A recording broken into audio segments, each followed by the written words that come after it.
restore and heal our land. We cry out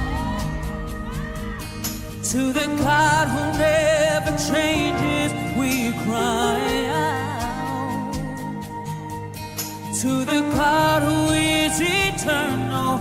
We cry out to the only one who's able to deliver, restore, and heal our land. We're calling out to you. Our souls long for you. You're the only one forever faithful. You're the God who's always able. We're calling out to you. Our souls long for you. You're the only one forever faithful. You're the God who's always able. You're able, God. Do I have any worshipers in here that will say that He's able? Oh, you're able, God. We cry out to the God who never changes.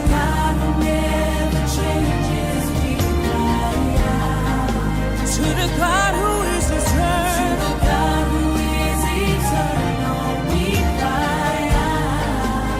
To the only one who's able to deliver, able to restore and heal us. Say, we cry out, cry out, cry out. Yes, we cry out to the God who is eternal. Yeah, we cry out.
cry out.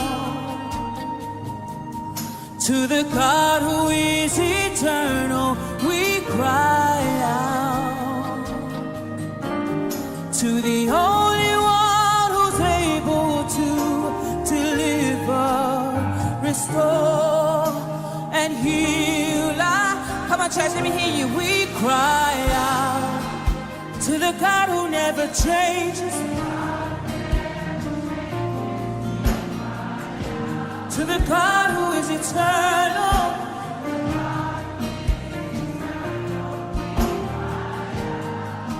to the only one, restore and heal our land. See, we're calling out for it. And so long for you.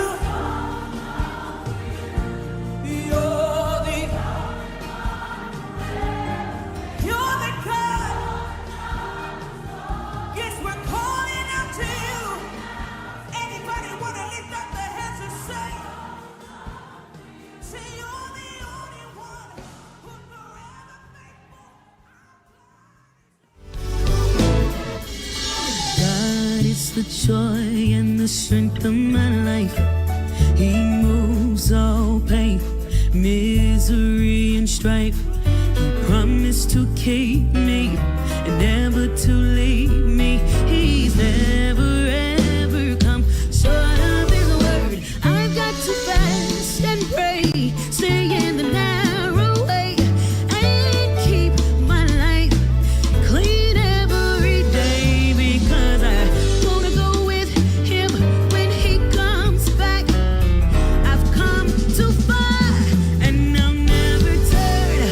Ooh, God is, oh, God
say amen.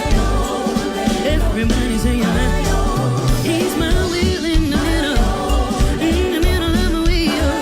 He's my joy and sorrow. He's my hope on my road. Say he's my savior. He is my redeemer. He is my all in all. He is my all in all. Say he's my all in all. Everything I need him to be, he's mine. Everything I need him to be, he's mine. Everything I need him to be, he's mine. God, when I need you, you are always right there. Say God, when I need you, you are always right there. Say God, when I need you, you are always right there. You're a friend to the friendless.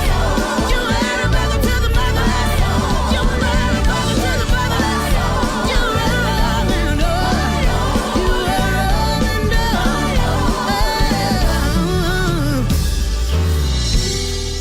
God is my all.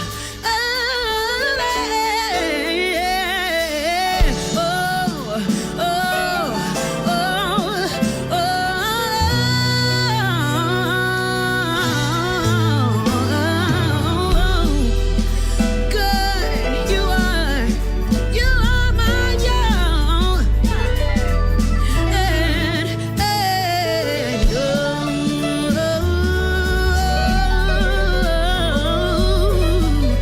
Oh God, one more time, yeah. God is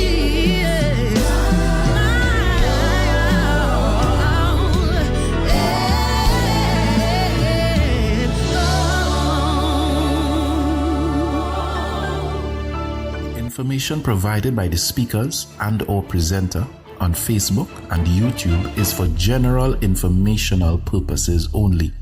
All information is provided in good faith. However, Constructive Talk makes no representation or warranty of any kind, express or implied, regarding the accuracy, adequacy, validity, reliability, availability, or completeness of this information. I recall more than 3 decades ago, a senior telecommunications manager, let's call him Michael. And Michael was assigned to the task of presenting the government's position at a regional conference. Michael struggled and visibly trembled, especially since he presented after the retired North American ambassador, who had the audience in stitches, laughing up every word. I'm Dr. Madonna Dodd. And I made a silent vow then to help people like Michael, who are technically competent, but who struggle and succumb to fear when speaking in public.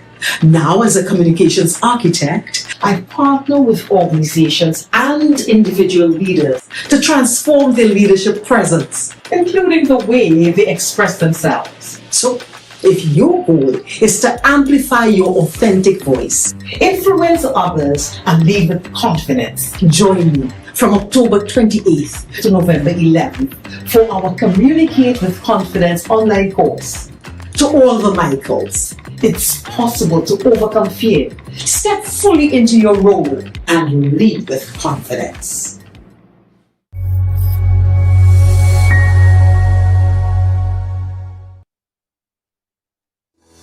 During our 3 weeks course, I gained a lot of knowledge and insight on how to communicate with confidence using the different techniques and skills taught. Another thing that resonated for me is the fact that the same way singers prepare their voice, increase their lung capacity by eating healthy, doing the necessary breathing exercises, is the same way someone who is going to present should also prepare their voice.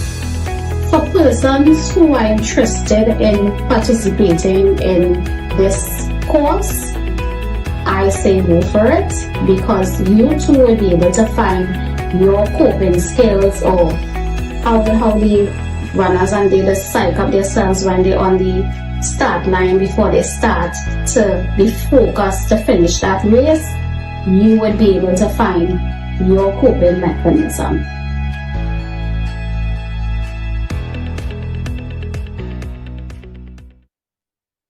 Trinidad. It's back for 2 nights only. The explosive hit comedy stage play by Alan Charles. Why Didn't I Get Married? It's not good for a man to be alone. But what about the black woman? Is the church guilty of keeping women single? Or is there really a man shortage? Come laugh, cry, and think at a show that's more than a play. It's a conversation, not for the easily offended. Saturday, 1st November, 7 p.m. at USC Auditorium, Maracas, St. Joseph. Sunday, 9th November, 6 p.m. at Sapa, San Fernando. Tickets for the USC campus, $200 in advance, $225 at the door. Tickets for Sapa, $225 in advance, and $250 at the door. Get them at USC campus, A&A Pharmacy, Port of Spain, Maranatha Bookshop, San Fernando, Living Legacy Pharmacy, Arima, or online at theticketsellers.co.uk. Why Didn't I Get Married? Don't miss the comedy that everyone will be talking about. Brought to you by the University of the Southern Caribbean and Focus Arts Promotions.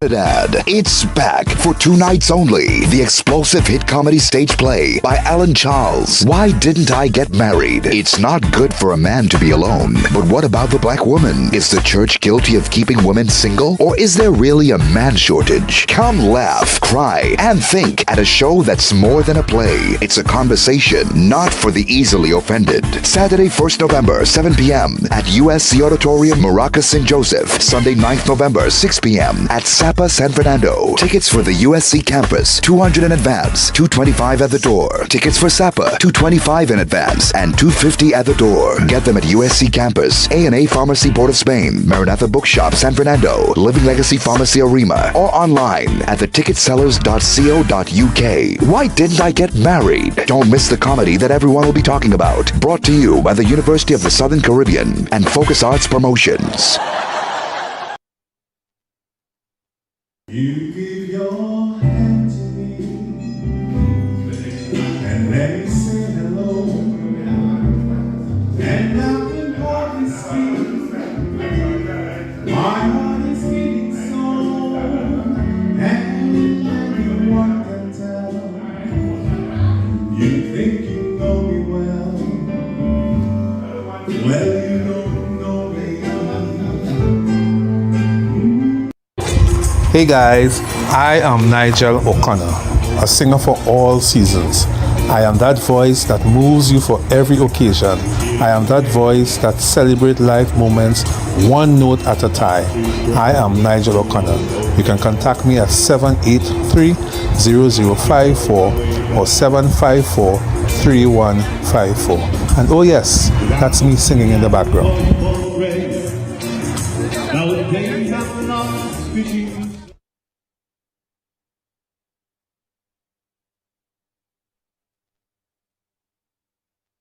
The information provided by the speakers and/or presenter on Facebook and YouTube is for general informational purposes only. All information is provided in good faith. However, Constructive Talk makes no representation or warranty of any kind, express or implied, regarding the accuracy, adequacy, validity, reliability, availability, or completeness of this information.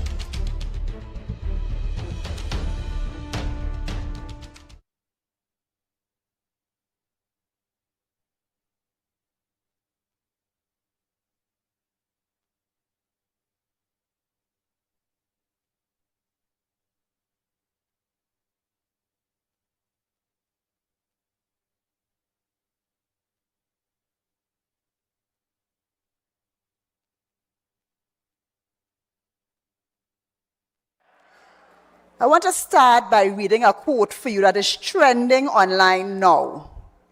Someone sent it to me and I saw it so many times. I think it's good for us to read this quote. I'm sure when I start to read it, you will be familiar with it.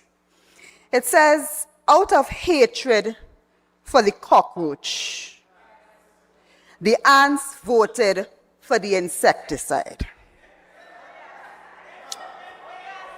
Out of hatred for the cockroach, the ants voted for the insecticide.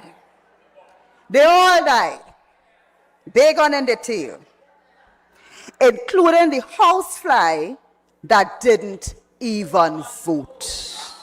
They all died, including the housefly that didn't even vote. It says an African proverb, but it could be a Trinidadian and Tobagonian proverb. It is so true of our situation here today. Unfounded lies, a vindictive AG, a two-day prime minister that is ready to...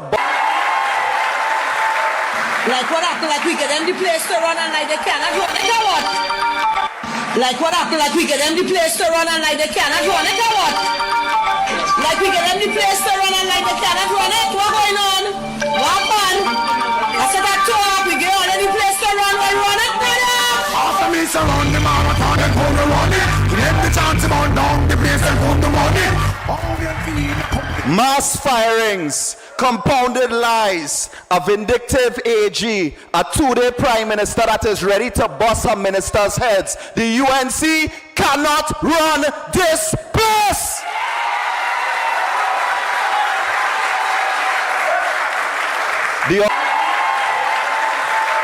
Like what happened, like we get them the place to run and like they cannot run it, or what? Like what happened, like we get them the place to run and like they cannot run it, or what? Like we get them the place to run and like they cannot run it, what going on? What happened? I said that too, we get all the place to run, we run it, brother! After me surround the marathon and pull the running. Give the chance about down the place and put the money. Mass firings, compounded lies, a vindictive AG, a two-day prime minister that is ready to bust her ministers' heads. The UNC cannot run this place.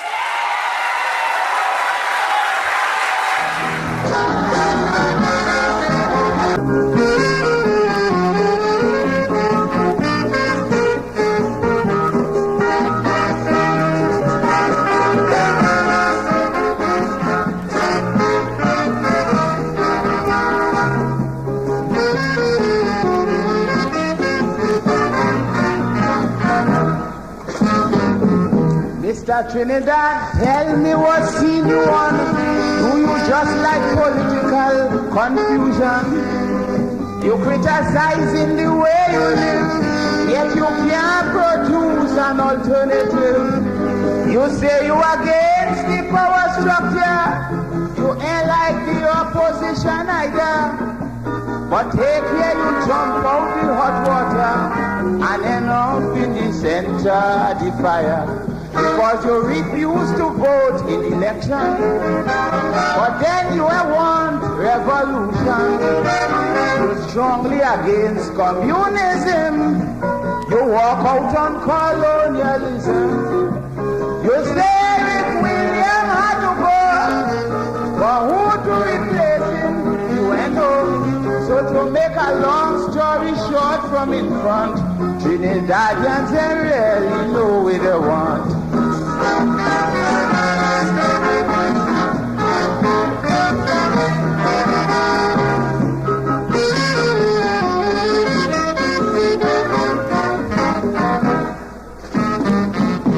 My friend, if you don't want democracy, the opposite is guerrilla activity. If you don't want democratic improvement, you have to want a revolutionist government.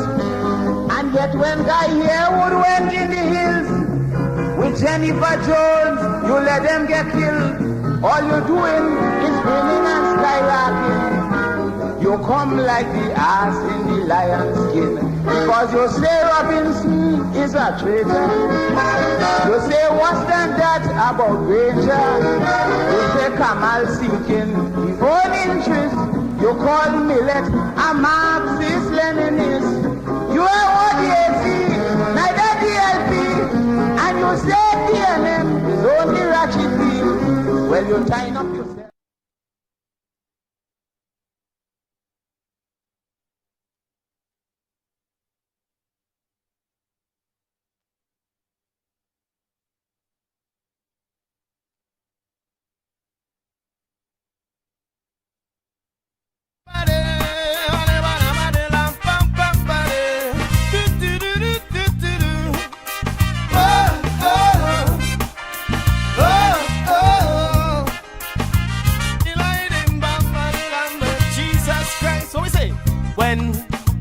stop falling into the same trap.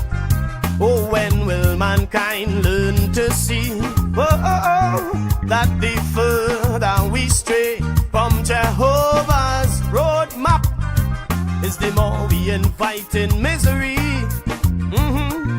There's no better way in this world for peace and total rest. Tried and tested, Christ's way is the best. No philosophy, no creed could ever supersede what the Holy Bible, wonderful oracle, showing the people. Oh yeah, and two shall be in the field, one shall be taken. Oh yeah, two shall be at the wheel, only one will fly. Every stone shall be upturned and false doctrine shaken, while God's truth and his people are lifted high. Yeah, the Father never needed religion or systems of earth. His word stands on its own and proves its worth. Yesterday, today, forever. God's promises changes never, and true government is when God leads the leader. Lead them on, yeah. True government is when God leads my leaders. Oh, oh yeah. Badila da badila pampade. Serious thing now. Well, hear the message in the rhythm. Oh yeah. Badila da badila pampade. Problem number one is so plain and simple. Religion, it has sentenced God to death.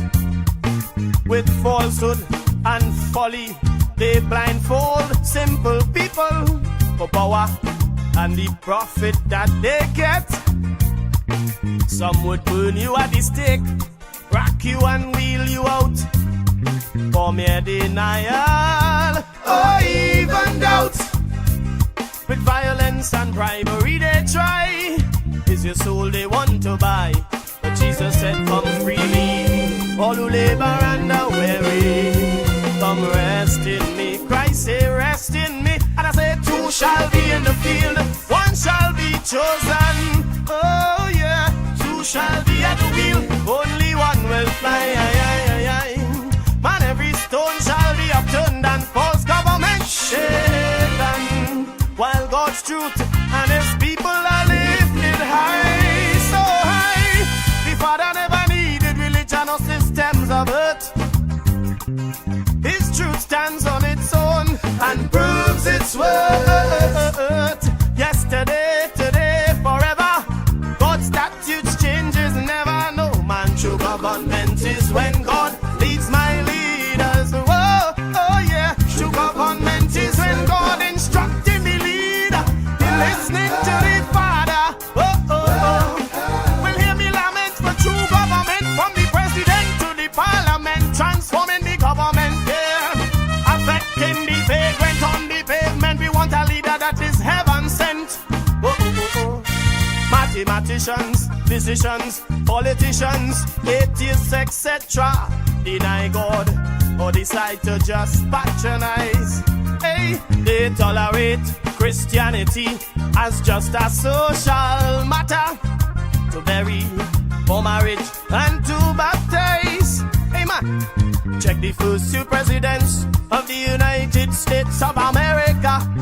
They were Orthodox, practicing Christians, because the mysteries of God's plan are nonsense to carnal man. The master say walk by faith, never to extrapolate, cause he's too great. I know he's too great. And I say two shall be in the field, one shall be chosen. Yeah, yeah, two shall be at the wheel, only one will fly. Man, every stone shall be upturned and false government shaken to the root, while God's truth and his people are lifted high, so high. The Father never needed religion or systems of earth. No, his word stands on its own and proves its worth. Yesterday, today, forever. God's statutes changes never. Oh man, true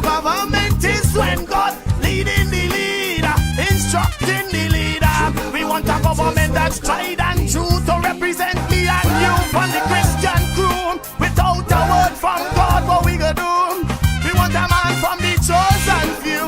Oh, oh, oh, oh, oh. Somebody love somebody. This is when God leads the leader. It was always true messengers of God's salvation who ruled over the earth's political fate.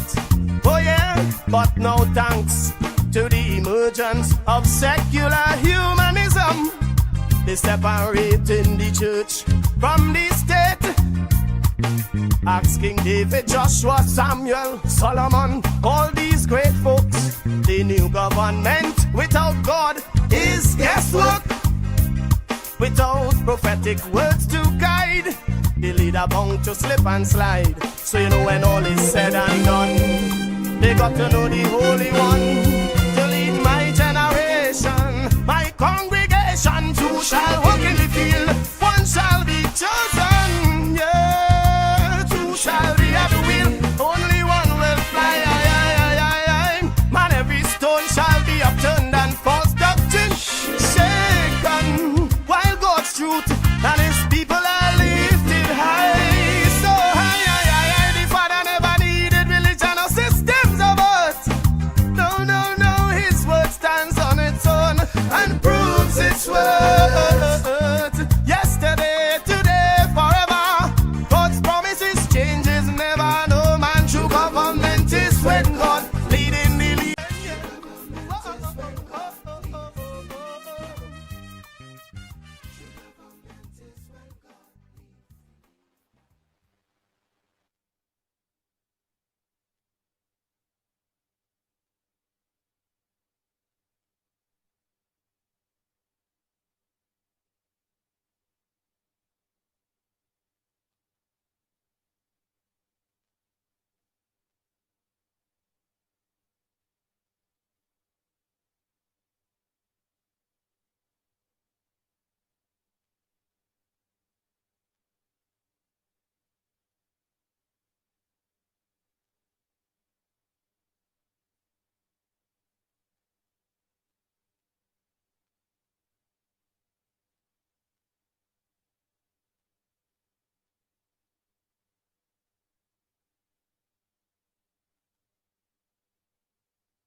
Relevant question today.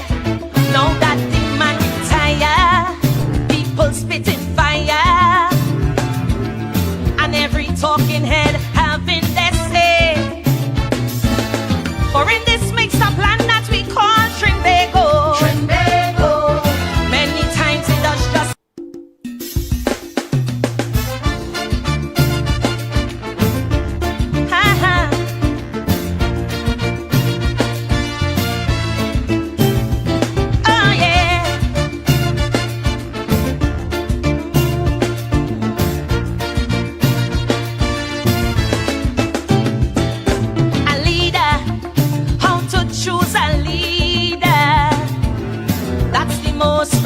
question today. Know that the man retire. Good evening, everyone who's locked on. Good evening to those of you wherever you are in the world and you're listening to me. Let me say thank you very, very much for joining me on Constructive Talk. Constructive Talk is where we talk on issues, current affairs, and things that are happening in Trinidad and Tobago. So let me apologize for the late start. I was dealing with some urgent matters, and I want to firstly apologize to those of you who were expecting me to come on at 8, I want to apologize to you. Now, things are happening in Trinidad and Tobago, and a lot of persons are wondering where are we going as a nation, what is happening, and a lot of things are happening outside of Trinidad and Tobago. I saw where I don't know. I saw a video, and when I looked at the video, I was really kind of concerned. All right, I was really kind of concerned about what I saw in the video. But what I really wanted to talk about this evening, and what I wanted to touch on, really touch on this evening, is I wanted to appeal to HDC. I want to appeal to HDC to give the contractors, the LSA contractors, the garbage collection contractors, some kind of word. Tell them what is going on. HDC, I am asking and I'm appealing to you on behalf of contractors all over Trinidad. The garbage collection is happening without interruption. But the payments are not happening. There are contractors who are on the break. They're on the brink of falling apart.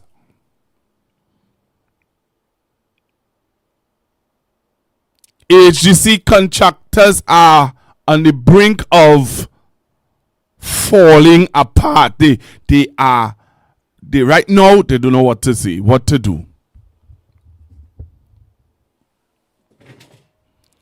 They don't know what to say.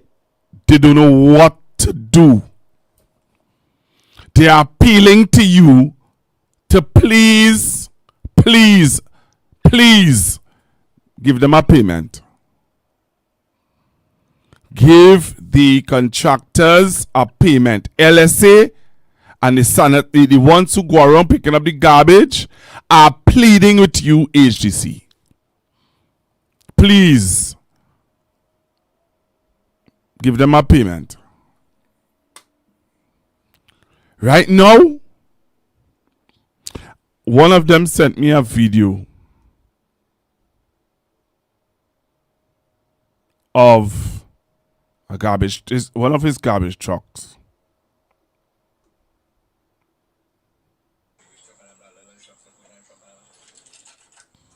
He sent me a video of the garbage truck. And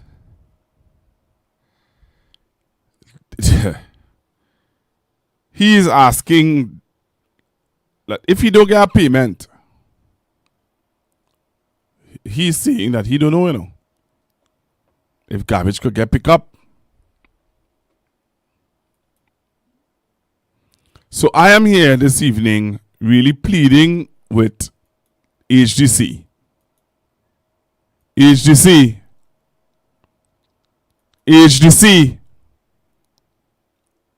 please, and thanks. Please, make a payment to the garbage collection and the LSA and the people and they who worked hard to pick up and ensure that communities are clean. Please make a payment now. Right now they are on the doctor board. Debt collectors are at their door.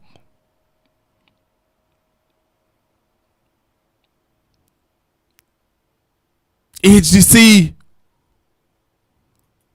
please make a payment now.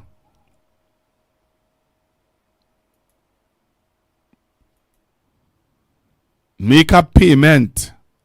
please, they're asking you to make a payment to them, please. HGC contractors are asking HGC to please make a payment. Please make a payment. All right, HGC? Because when garbage is not collected, the people will start to complain. And then you all will want to see that they're protesting. It's not that they're protesting. How can they pay their workers? HGC? How? So I am here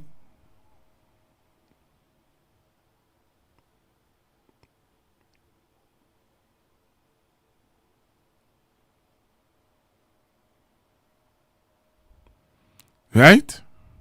Please make a payment now.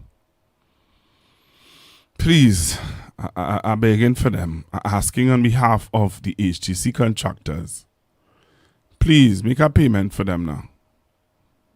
Make a payment to them, please, HGC. They can't hold out no more.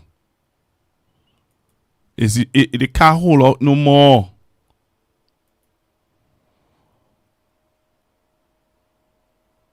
Anybody know David Lee number? If you know it, send it for me now. I'm gonna call him live and beg for these contractors. Somebody send it here for me there? Somebody send it for me? I'm gonna see if there's a number here. No, that's not the number. I really wanted that number. If you all could have get a number for me from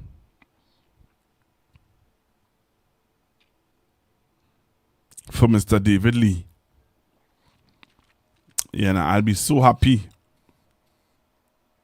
I will call him and ask him. I will call him and I will ask him to assist the contractors. Right? To assist the contractors, because let me tell you something. It's looking good. Only it's not looking good, you know. And some of you might be sitting in your homes and thinking, well, what you want them to do, Pastor Google? What you want them to do? Yeah, we need them to pay the contractors. That's what we need them to do. And yes, I'm talking about it. And I'm repeating myself because I have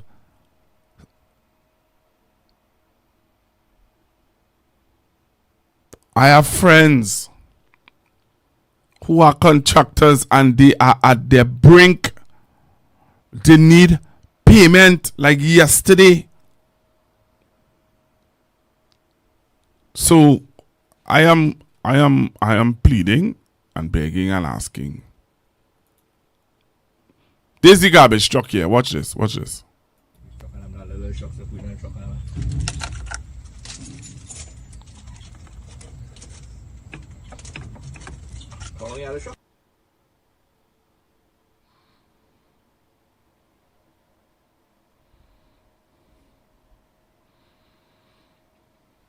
So he have a problem with his truck.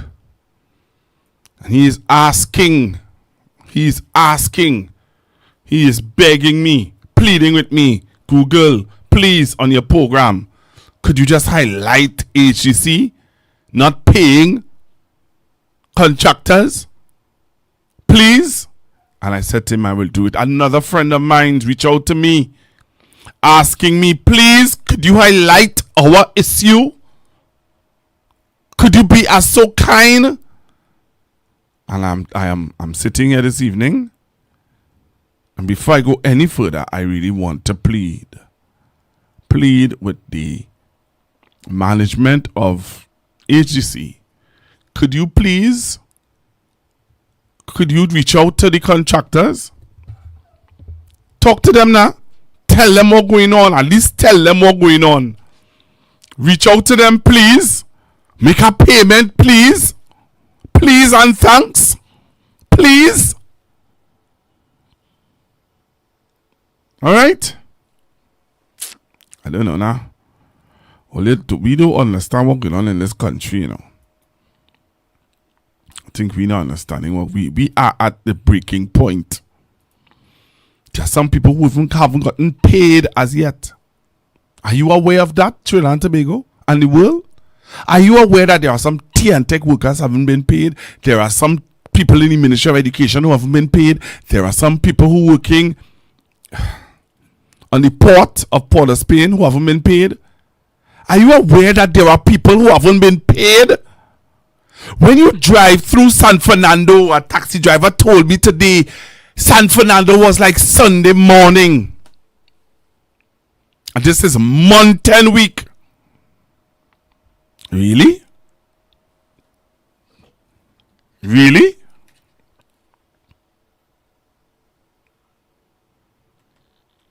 Really? Are we happy? Trinidad and Tobago? Are we happy with what we're seeing, what we're hearing? Are we happy?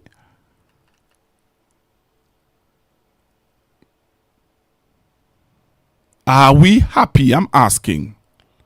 You happy with what you're seeing and hearing?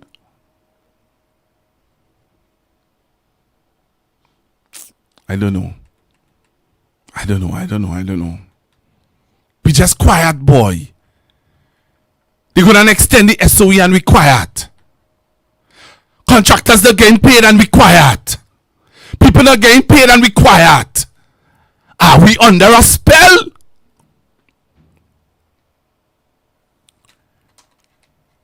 Is this nation under a spell? I don't know. Let me play something and come back. I'm going for a break and come back. Now, taking a break and come back. A Life in the Word Prophetic Cathedral invites you to just worship.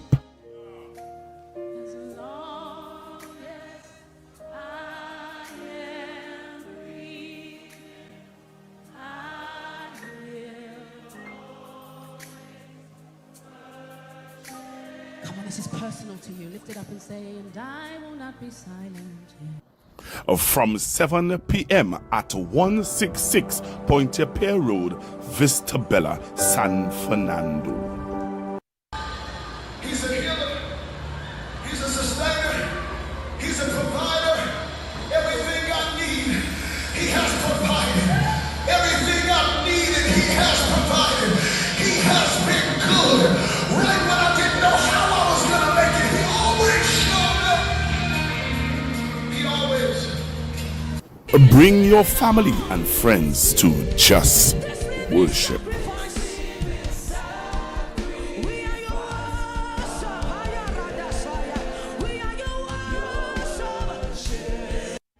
A Life in the Word Prophetic Cathedral invites you to just worship.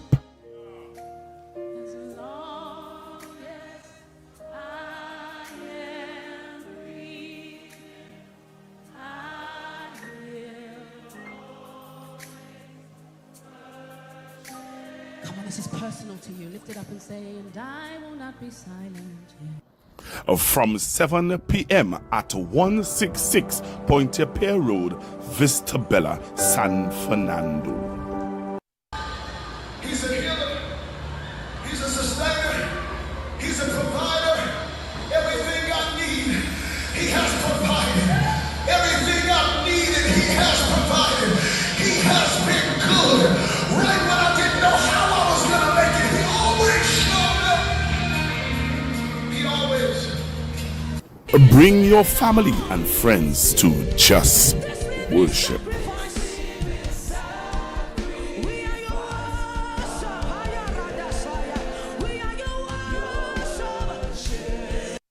A Life in the Word Prophetic. So I'm inviting you guys to that event. It's on the 28th of November, the last Friday in November. Yep, the last Friday in November. You can make your way to Vista Bella. If you live in the San Fernando area, Make your way to Vista Bella. Yep. And be a part of Just Worship. It's a night where you just give God your best worship. Where you thank God for life. You thank God for all that He has done for you. And you praise Him and you give Him honor and glory and praise. So I'm inviting you to that event. But let me tell you this. I'm watching what's happening in this country. And I'm not worried. I take that back. I'm not worried. I'm looking at what's happening in this country, Trinidad and Tobago. And I am asking the question, is the people of this country under a spell? You know, I'll be as bold as to say this.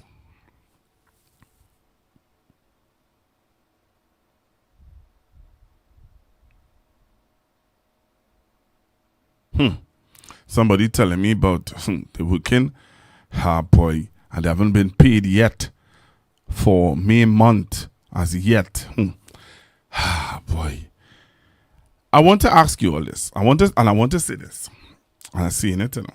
I'm not holding back. I couldn't see what to say. I want you all to listen to this, right? The United National Congress Party is a predominantly East Indian, Hindu-based party. They are not ashamed and they are not afraid to stand up for what they believe religiously. Religiously, they are Hindus, Muslims, sprinkle of Christians, but the base of the party is Hindu base. And because of that, they stand on their principles of Hinduism. So you will see them with their thing on their hand. You would see where they would have allowed fireworks, not silent but loud fireworks for Diwali. They would have allowed big truck, music truck with their gods driving through and through the streets and villages of Trinidad and Tobago. That is their belief. That is what they stand for, and that is where they continue to govern based on that what they believe in.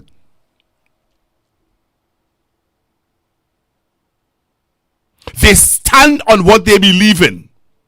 They govern based on what they believe in.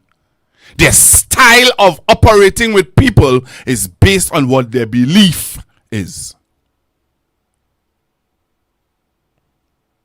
And that is Hinduism. You understand Hinduism, you understand the mindset and the concepts of how they believe and what they do, why they do, how they do, what they do. Right? The PNM party is all compassing, all accepting. They don't have any set religious rules and structure that they operate by. Cool? Cool. So, when you watch what's happening in the sphere of governance in Trinidad and Tobago, in 6 months, when they came in, they met a SOE. When they went into parliament, they extend the SOE. They watch the style of the SOE and they realize that we can manipulate and control the people into what we want. So we will extend the SOE with the perception of, hey, it is pulling and it is keeping crime under control. So it has now been compassed of their crime plan. Their crime plan is SOE. Shut up the nation. Under state of emergency, there are some rules, guidelines that we can clamp down on. Dismiss your rights. So they can kick down my door, walk in here, stop me from doing this live because of what I am saying and how I am bringing awareness to your mind. That's the reality of it. They curse Maduro for dictatorship. They say Maduro is a dictator. But Maduro don't have Venezuela under SOE.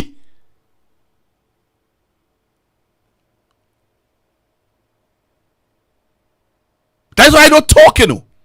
Because when I start to talk and I start to vent how I genuinely feel about this nation and about what I see going on and the things that I'm watching people accepting and talking about, we free and all are we winning.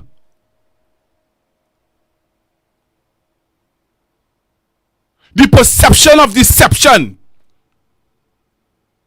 is no longer a fragmentation of we mind, you know. It is real. They are mentally conditioning us and stripping us of our rights in this country. And they call Maduro a dictator. When Maduro have no SOE in his country and he is facing a war.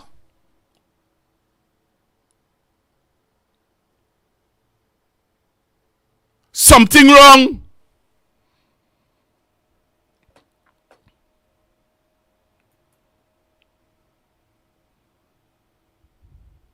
Something wrong somewhere. We missing the mark. So, the Salon CPEP workers, nobody protests. We can protest because we are not SOE. The Salon URP workers, nobody protests. All are we quiet, hush on them out, relax on yourself, you're not SOE. The Salon forestry workers, nobody protests, nobody can say nothing, we hush them out, we put we tail between legs, we complain, we talk, hush them out, go aside. They are now sending home and closing down departments in HDC. 2 departments are being closed down in HDC. Hush them out, relax with yourself. We watching to see. And you know, when you talk to people, you know what they tell you? We watching to see what will happen. We watching to see what taking place. We watching. How long will you watch Trinidad and Tobago? How long? What are you watching for? It is glaring in your face.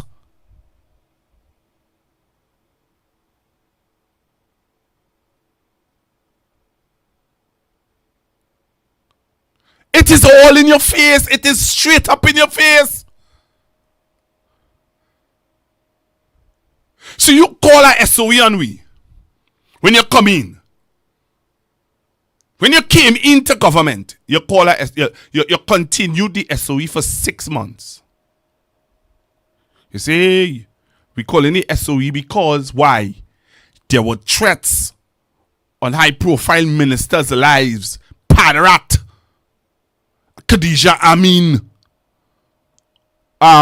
Wayne Sturge. There were threats on their lives, so you call an SOE. You stop. You stopped Independence Day celebration because a threat on high-profile ministers' lives. Okay? Those same ministers were whining and jamming in CPL. One of the ministers randomly come out in a short pants, buying church's chicken and going back home. No security. Fools only taking me for fools. 6 months and you see how stupid we can be. You dance. No fireworks. Because fireworks irritates dogs. It irritates the animals in the zoo. Elderly people complain. The autistic people have a problem. Everybody had a problem. Right, we were happy. No loud fireworks. But the Wali night, under SOE, we were in Afghanistan, all over Trinidad and Tobago. Hinduism rule and reign.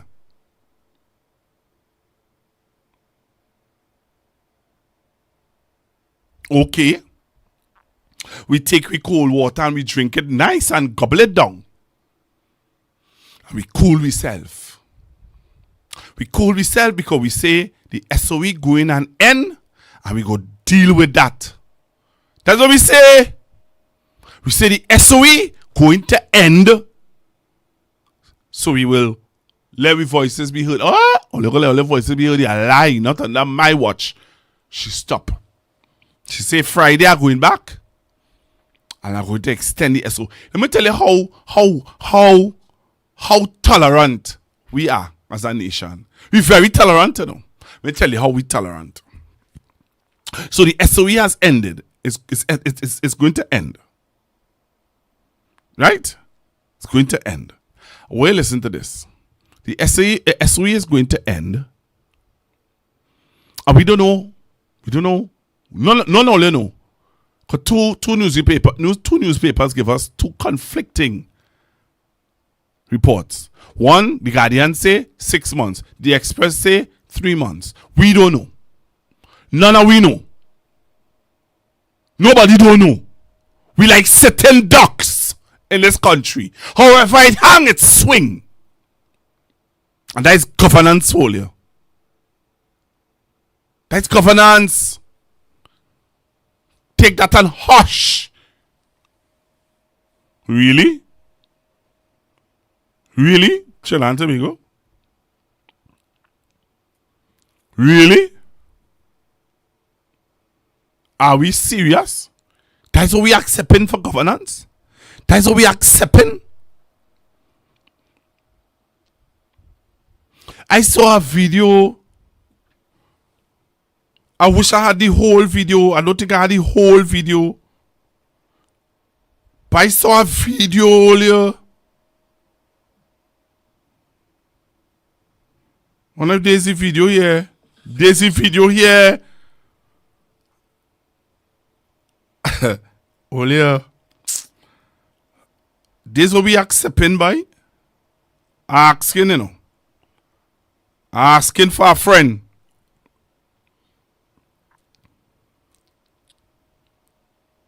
Asking for a friend. This what we accepting all here?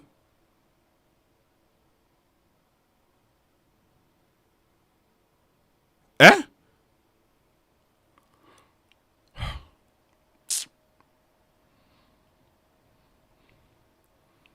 It was Dr. Rowley. Oh, good. Oh, good. It was Dr. Rowley.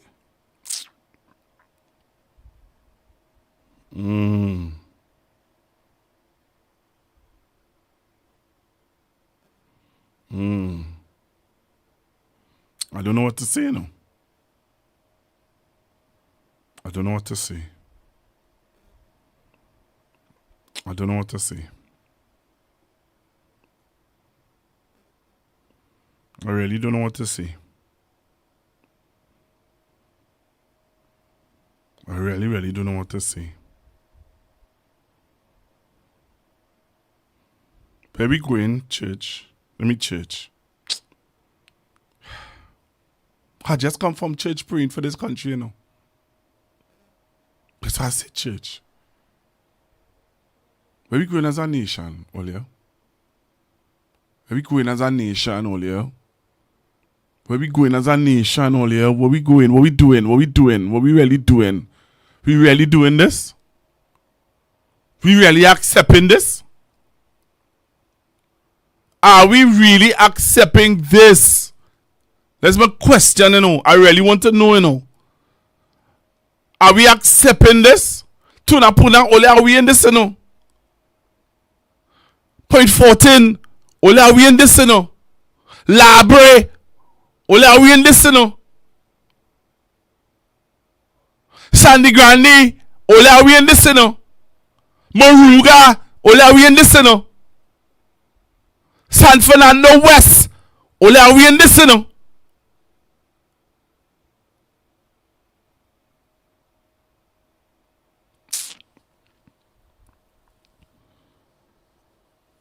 Where we going from here earlier? I'm seeing where there's a petition. There's a petition out to get rid of the Speaker of the House. Here what going on? You see this the 2007 of you on my live? I want all to sign up for a petition, you know.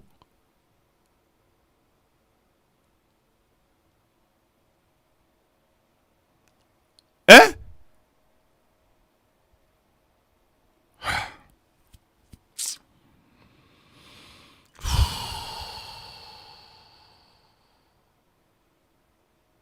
I see there's some unconfirmed news breaking news, unconfirmed.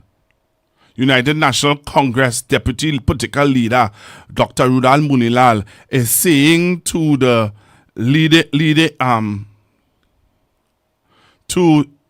is said to be leading a group of MPs who are, look, only leave me alone with this. This is not true.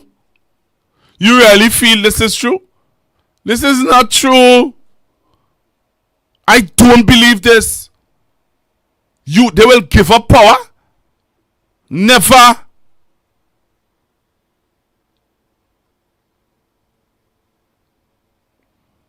I don't believe this.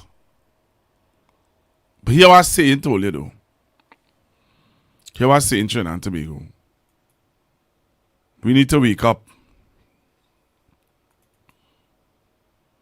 I'm sorry, but we need to wake up.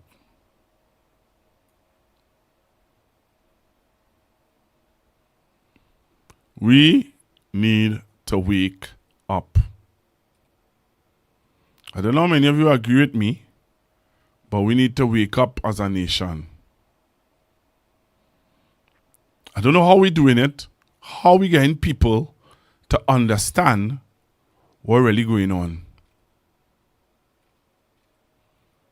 How we getting people to understand what it is really going on. How we doing that, Tolia? How we can wake up our nation? That's one of the questions I want to ask this evening. How are we to? I spoke to you all a while ago about some CPEP contractors. I mean, some AGC contractors. There are some people who are on the brink. They are on the brink.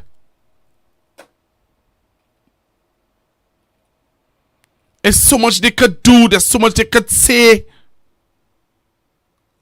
There's so much they could beg.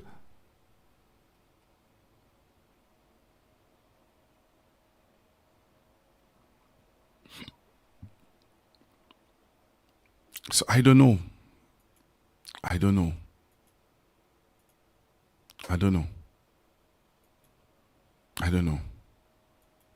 Let me say good evening again to all of you who are on the live. All of you who have joined me on the live and you're watching and somebody's saying, Pastor Google, take it easy. Take it easy, Pastor Google. They're not working one. Hey, people need help out there,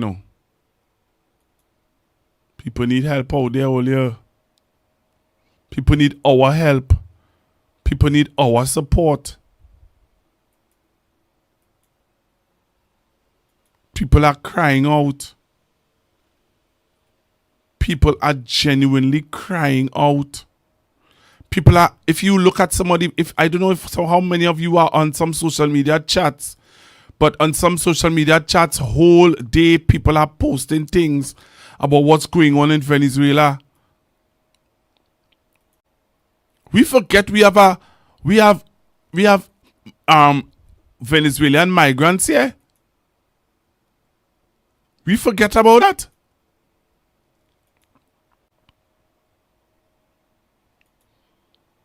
I don't know. I don't know.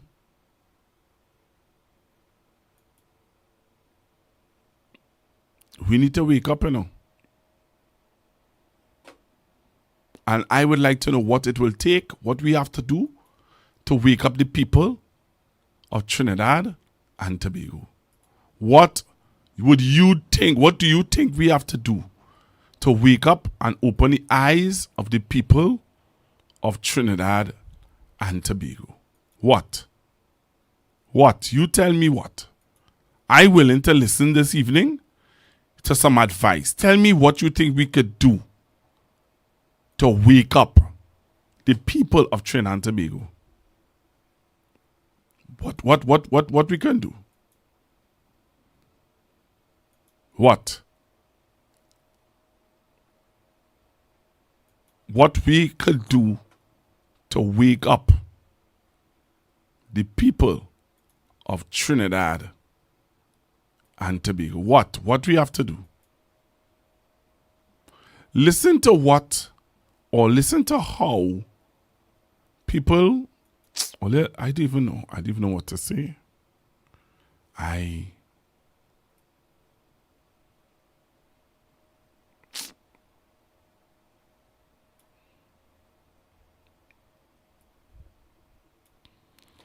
Well, let's take a listen to this now.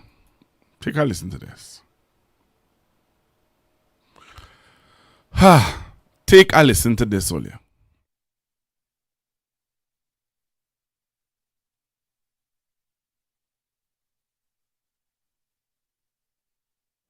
Here the lady says, it is not known if under the influence of some type of substance, which is now known, dear friends, to be harmful at any dose.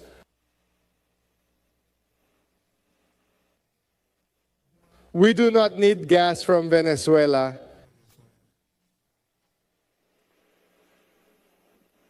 After the binge comes the hangover, and when the hangover arrives, we will see if you do not need gas from Venezuela. Kambla Persat Bichar.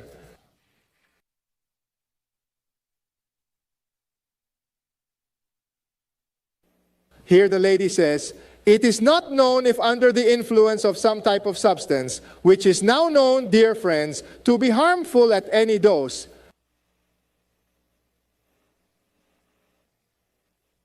We do not need gas from Venezuela.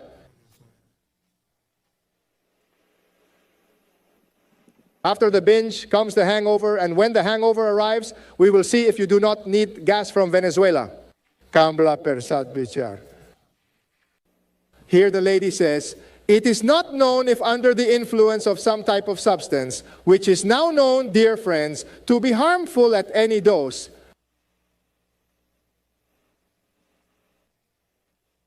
We do not need gas from Venezuela.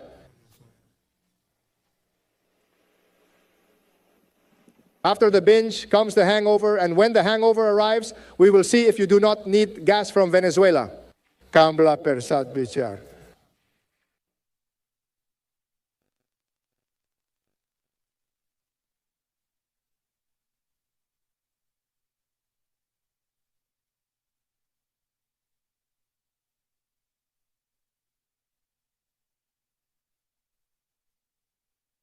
On Monday, Venezuela announced that they are suspending all gas agreements with Trinidad and Tobago as U.S. warships and aircraft arrive in the country over the past 24 hours.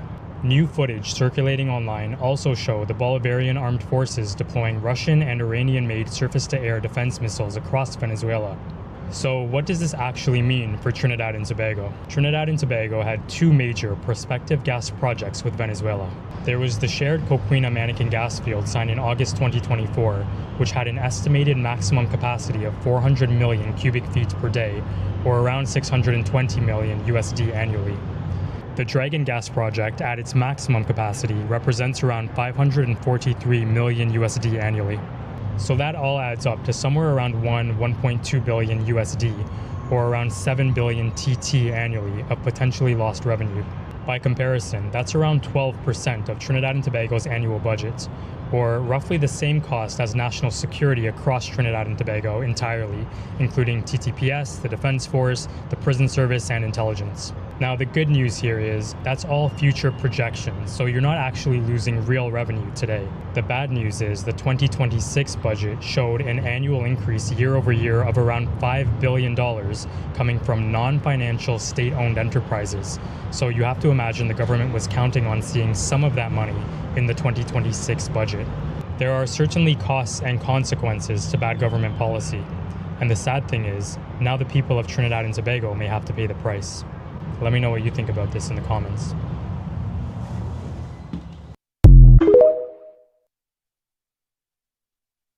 Ladies and gentlemen, we take too much for granted in this country. That is why we could have people in this country wanting to celebrate the failure of the Dragon deal. But I could tell you, they wouldn't have any problem. They stashed away enough. So you who haven't stashed away anything, it is your condition that they're laughing at.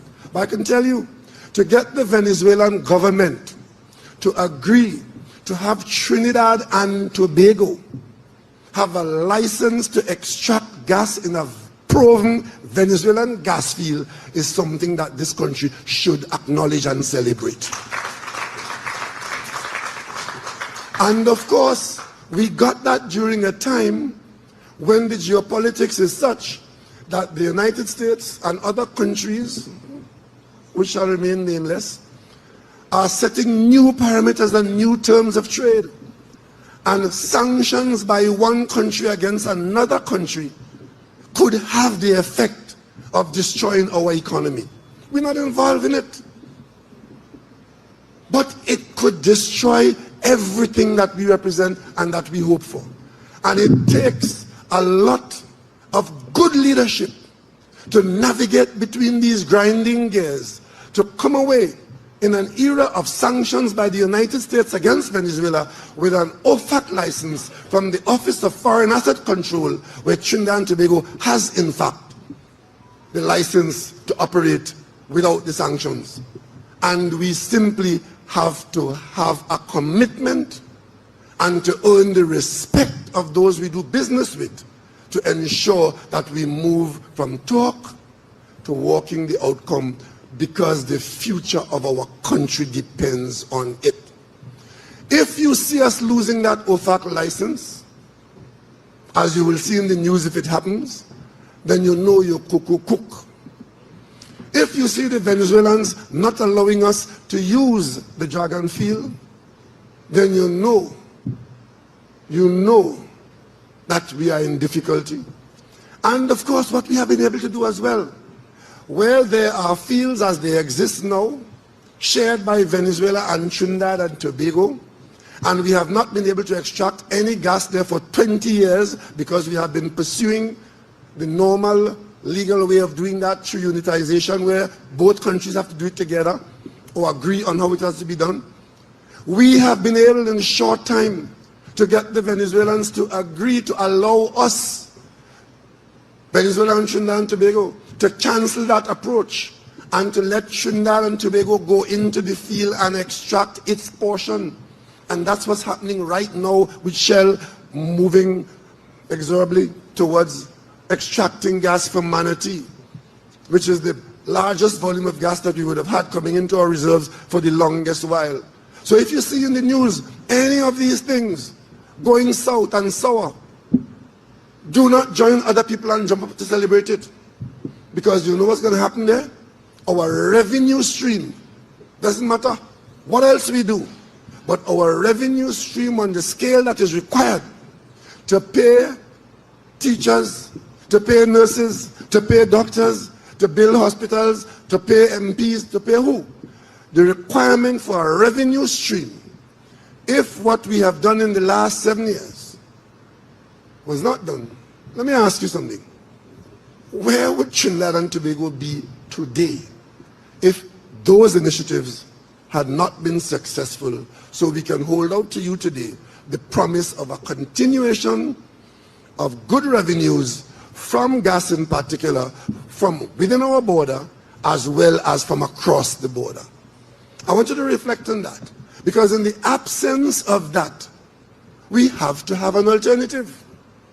And the alternative cannot be that it will appear if a different person is there. Tell me what the alternative is. The alternative is that we'll have to cut our suit to suit our cloth.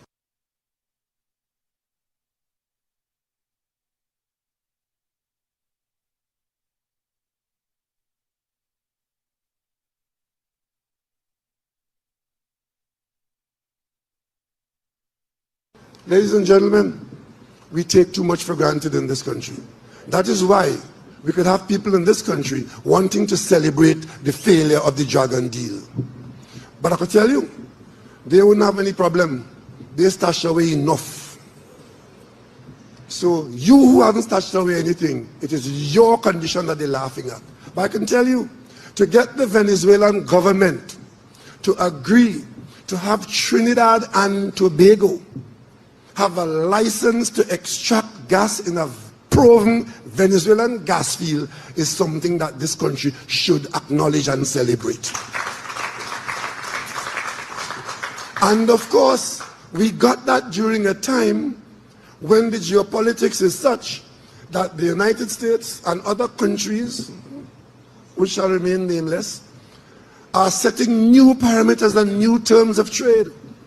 And sanctions by one country against another country could have the effect of destroying our economy.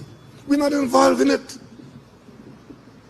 But it could destroy everything that we represent and that we hope for.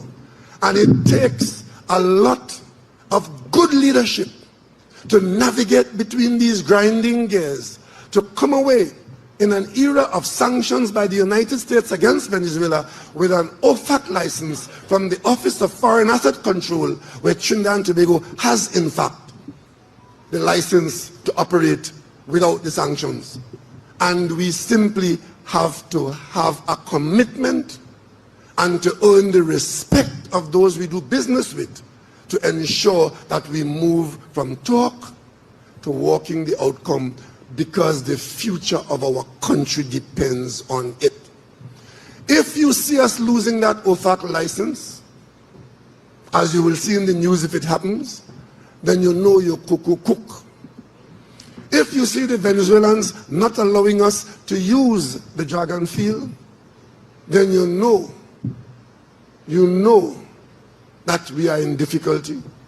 And of course, what we have been able to do as well, where there are fields as they exist now, shared by Venezuela and Trinidad and Tobago, and we have not been able to extract any gas there for 20 years because we have been pursuing the normal legal way of doing that through unitization, where both countries have to do it together or agree on how it has to be done. We have been able in a short time to get the Venezuelans to agree to allow us, Venezuela and Trinidad and Tobago, to cancel that approach and to let Trinidad and Tobago go into the field and extract its portion.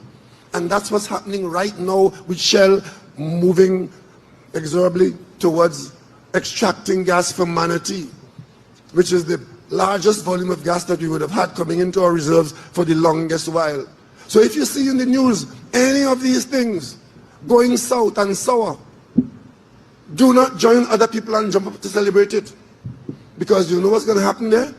Our revenue stream, doesn't matter what else we do, but our revenue stream on the scale that is required to pay teachers, to pay nurses, to pay doctors, to build hospitals, to pay MPs, to pay who? The requirement for a revenue stream, if what we have done in the last 7 years was not done, let me ask you something. Where would Trinidad and Tobago be today if those initiatives had not been successful? So we can hold out to you today the promise of a continuation of good revenues from gas in particular, from within our border as well as from across the border. I want you to reflect on that, because in the absence of that, we have to have an alternative. And the alternative cannot be that it will appear if a different person is there. Tell me what the alternative is.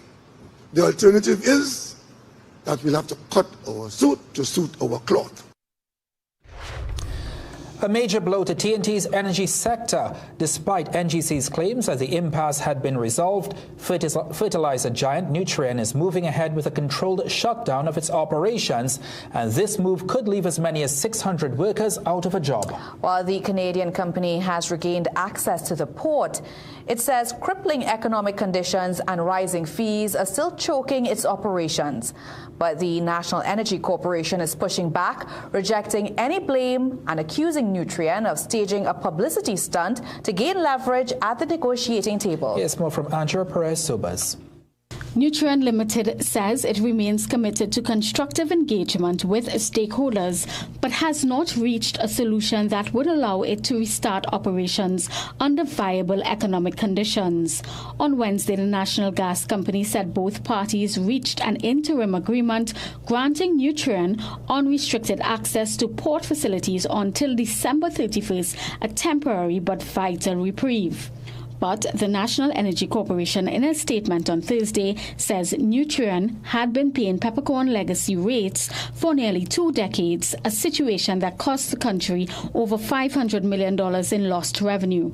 National Energy indicates it offered Nutrien continued access to the port at the same rates until December 31st to allow time for a new agreement. The corporation insists the shutdown was Nutrien's own decision, not the result of any action by National Energy or the National Gas Company. Meanwhile, Energy Minister Dr. Rudal Munilal says discussions with Nutrien are ongoing as the government works to regularize port arrangements and minimize any fallout from the closure.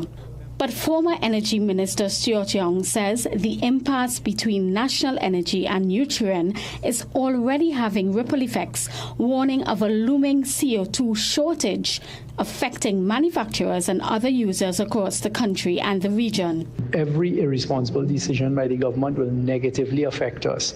Global boardrooms looking at management. Operations at Point Lisas will now factor in a unilateral increase in electricity rates and an aggressive, possibly illegal demand for retroactive port fees, driving Trinidad and Tobago into uncompetitiveness. The mismanagement of relationships in the energy sector that we're seeing before us is leading to fallout and the potential of long-term plant closure. Agricultural Society President Daryl Rampersad notes this shutdown will affect farmers for fertilizer. All crops require nitrogen. And if it is that we have a shutdown on this, and we now have to import, we're going to see that increase. Massey Gas Products has confirmed that due to the shutdown, it is temporarily unable to supply CO2-related products, including dry ice cylinders and ISO tanks, but is exploring all options to minimize the impact on customers. Andrea Perez-Sobers, CNC3 News.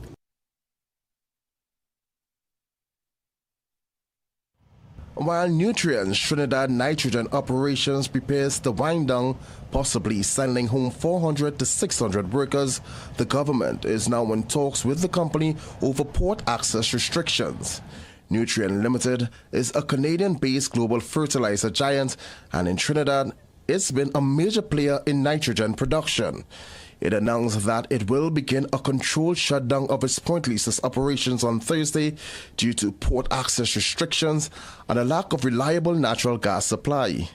Energy Minister Dr. Rudal Munilal says the issue stems from the National Energy Corporation's failure under the former administration to renew key contractual arrangements with several downstream operators. He says the current government is now working to fix what was left unresolved.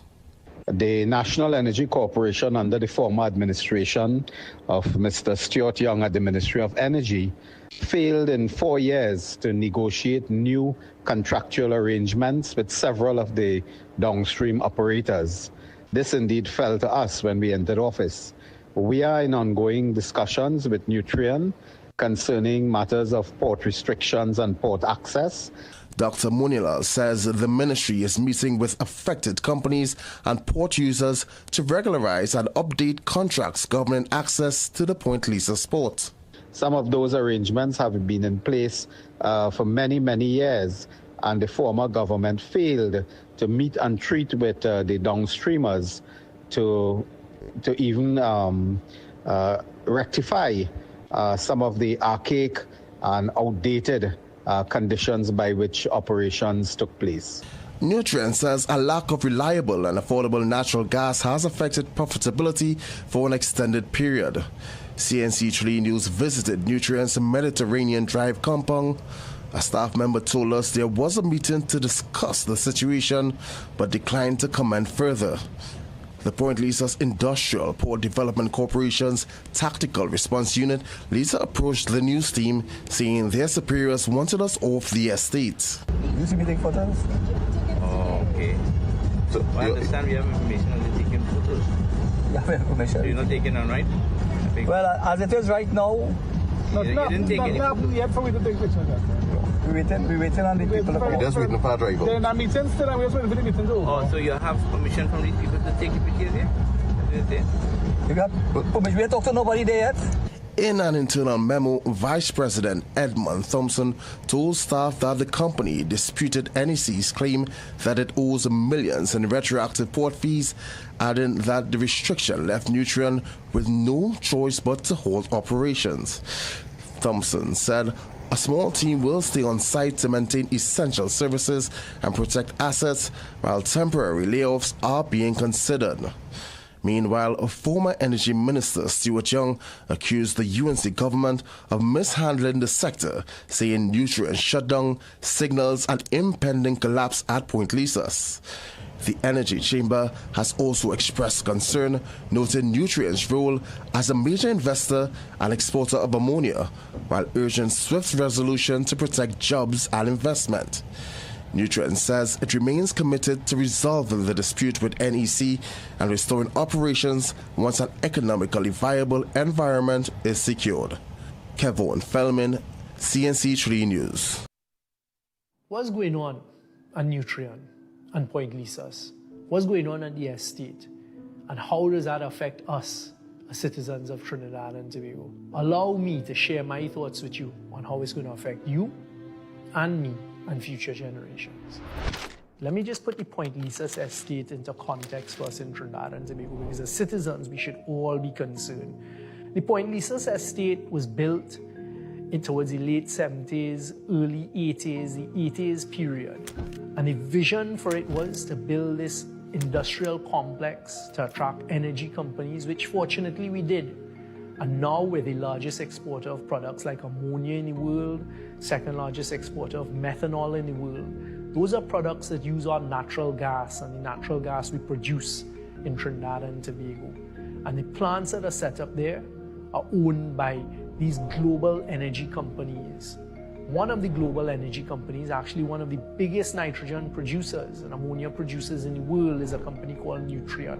What we're seeing today troubles me, because we in Trinidad and Tobago have to remain competitive in the global environment. We're not the only place that has natural gas. We're not the only place seeking to attract global investment in these plants. There are many other countries in the world with more gas reserves than we have, and more competitive terms potentially than we have, that could attract these global companies away from Trinidad and Tobago. We have had less and less gas supply. So it makes us in more of a precarious position and more balancing to be done. So when you come now and you unilaterally increase electricity rates, as we just saw in the last budget, that increases the cost to these companies. Then you go now and you try to extort and increase other rates related to the estate. What does it do, Trinidad and Tobago? It makes us very, very uncompetitive. The information coming to me is it's not only Nutrien. And in fact, if you look in between what the government and in particular NE are saying, they seem to be taking this approach across the whole industrial estate, where we have many, many energy companies. If these companies shut down their plants, you know what it means for you and for me, Trinidad and Tobago? First thing, the government is going to lose revenue, because a significant amount of the government's revenue and the earning of foreign exchange comes from these plants via taxation every time they sell their products on the global market. So we're going to lose more forex, we're going to lose government revenue, which again means that the government is going to struggle to provide services. Salaries may not be paid, or maybe not be paid on time. Hospitals could start to have shortages and these types of things. You know what's the second thing this will affect? Jobs. We're already seeing it. Over the weekend, Nutrien, because of the shutdown, over 300 temporary workers had to go, because these are plants. They constantly need external support, a service company support. And let me tell you, something as simple as the family that provides food to the workers on the plant, that look forward and they make their earning, gone. So I hope that good sense prevails, because I don't want Trinidad and Tobago to suffer at the hands of incompetence and at the hands of poor negotiation. Of course, we must always try to get the best value for Trinidad and Tobago. And that's what we in the last government, the PNM government, spent years doing, the last 8 to 9 years negotiating. But not once not once did you see this crisis creating. Because it is a balancing exercise, and what this government is doing is making Trinidad and Tobago very uncompetitive with global players. And I hope and I pray that they don't pick up their plans and go elsewhere.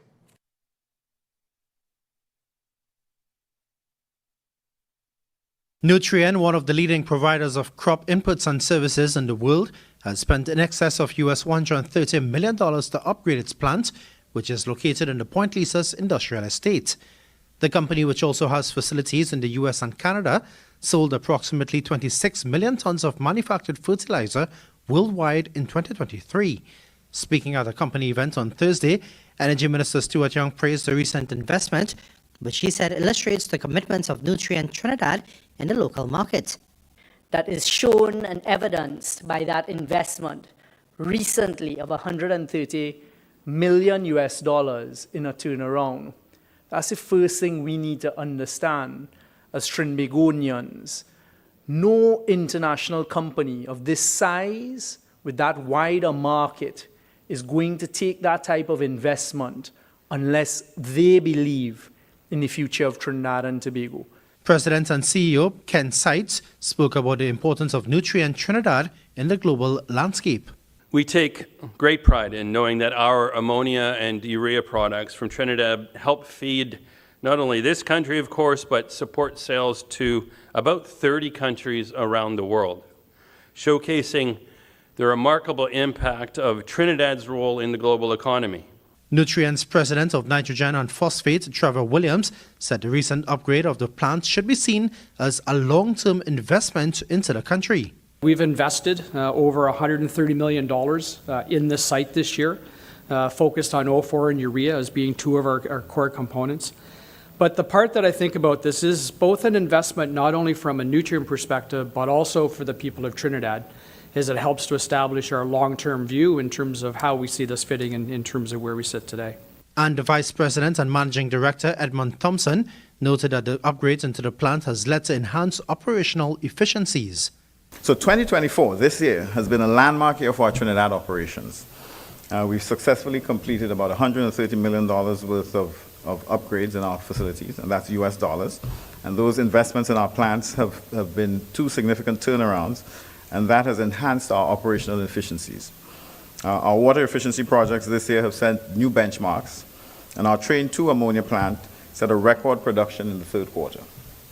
These achievements are a testament to the dedication, the innovation, and hard work of our team here in Trinidad and Tobago. Sonulala, TTT News. What's going on at Nutrien and Point Lisas? What's going on at the estate? And how does that affect us as citizens of Trinidad and Tobago? Allow me to share my thoughts with you on how it's going to affect you and me and future generations. Let me just put the Point Lisas estate into context for us in Trinidad and Tobago, because as citizens, we should all be concerned.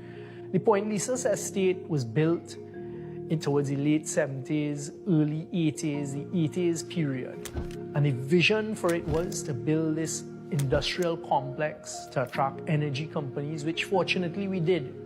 And now we're the largest exporter of products like ammonia in the world, second largest exporter of methanol in the world. Those are products that use our natural gas, and the natural gas we produce in Trinidad and Tobago.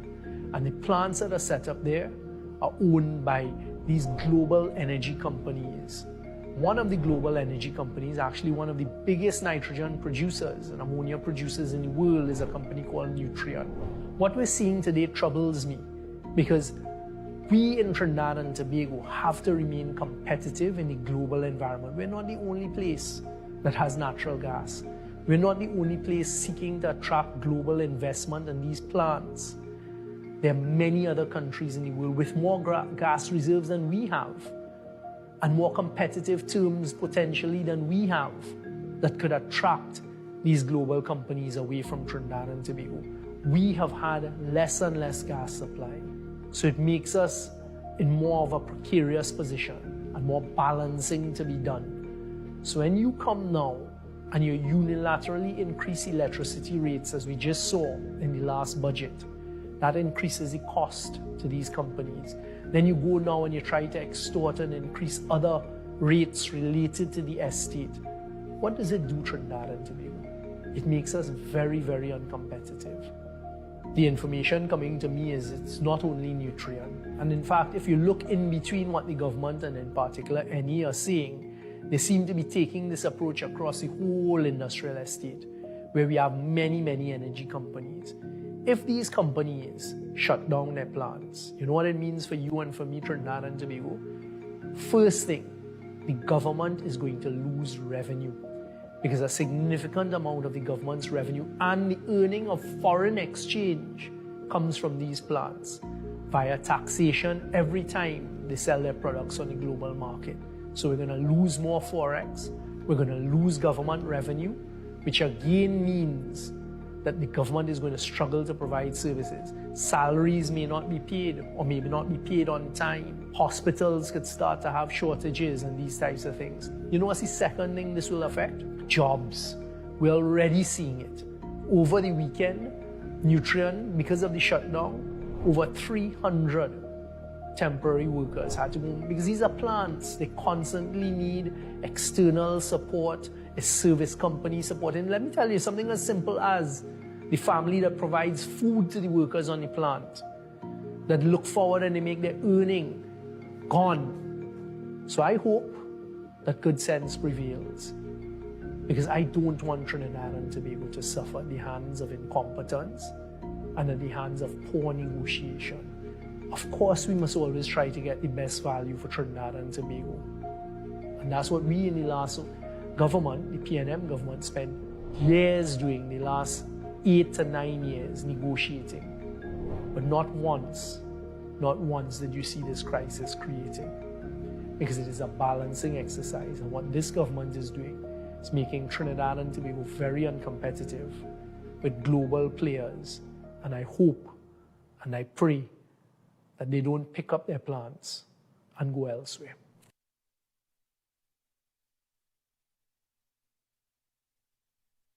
Well, you just heard former Prime Minister, Energy Minister Stuart Young. I didn't get to hear the news this evening, so I really wanted to just discuss this with you guys. What are your thoughts? And to hear from you also, Trinidad and Tobago. How do we get people to, what do we do, Olia?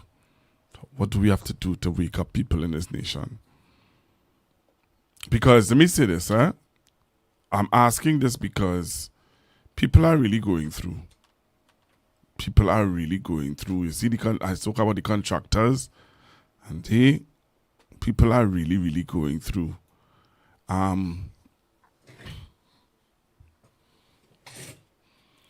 Some of the contractors haven't been paid for close to like 2 years. 2 years. Some of them haven't been paid for 6 months or more than that. Some of the agency contractors haven't been paid for close to 2 years, 3 years. And my thing is, while we might say that the people didn't vote, but PNM, CEOs, board members should have paid the contractors and them. You can't tell me I doing work for you 2 years, 3 years, and you ain't paying me. The CEO and whoever on the board at AGC and everybody should have paid those contractors their money. That's my position on it. If you didn't want to pay them all, pay them some. Before the election. Reality. Let's check, make a reality check here. Reality check is, okay, 2-3 years you ain't pay me. I gain you blind because I believe it's my government. I don't want to put them up. I don't want to put them on blast. I don't want to do this. I don't want to do that. Pay the contractors. You pay them 1 year. Pay them 6 months.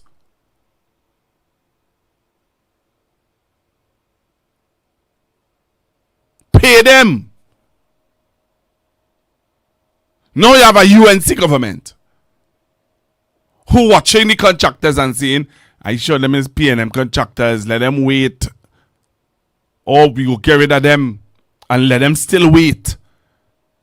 That could never be right.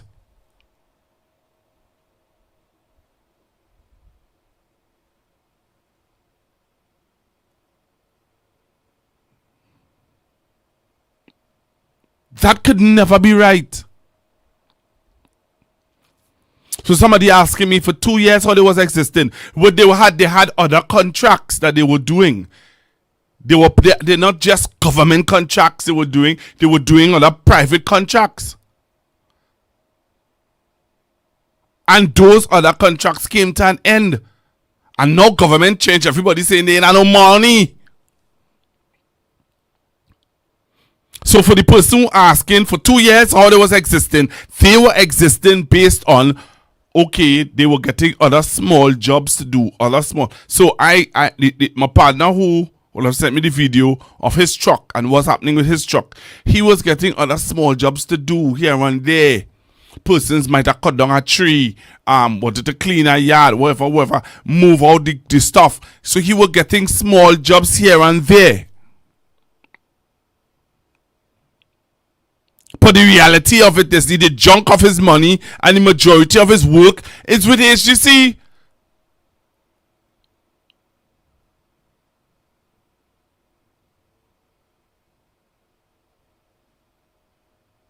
So for the 2 years, within the 2 years, they were doing other jobs for other ministries.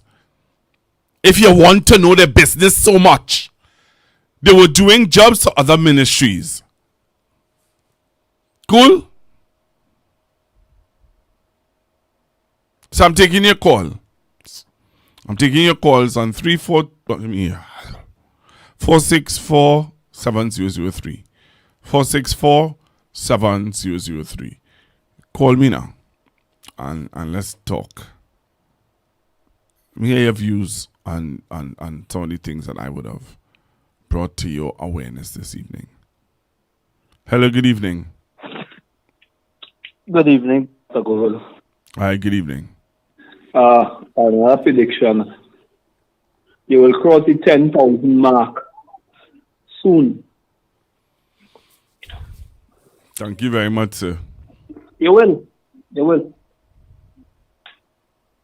This program will go to leaps and bounds. You trust me on that. Pastor Google, well, you're in church. You remember, you know this text that speaks about the people of God felt the church allowed this. I feel the rich and increased with goods, and want of nothing. But the Bible says they are poor, wretched, naked, and blind. Yep. You know that text? Yes, sir. It was referring to the church allowed this here.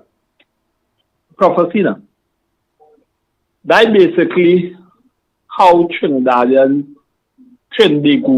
is. Right?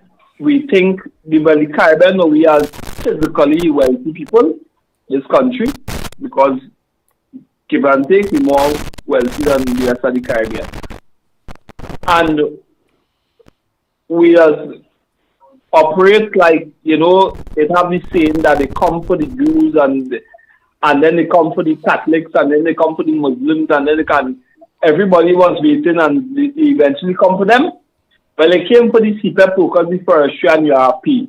And they touch AGC and they go in all and eventually they will come for you too.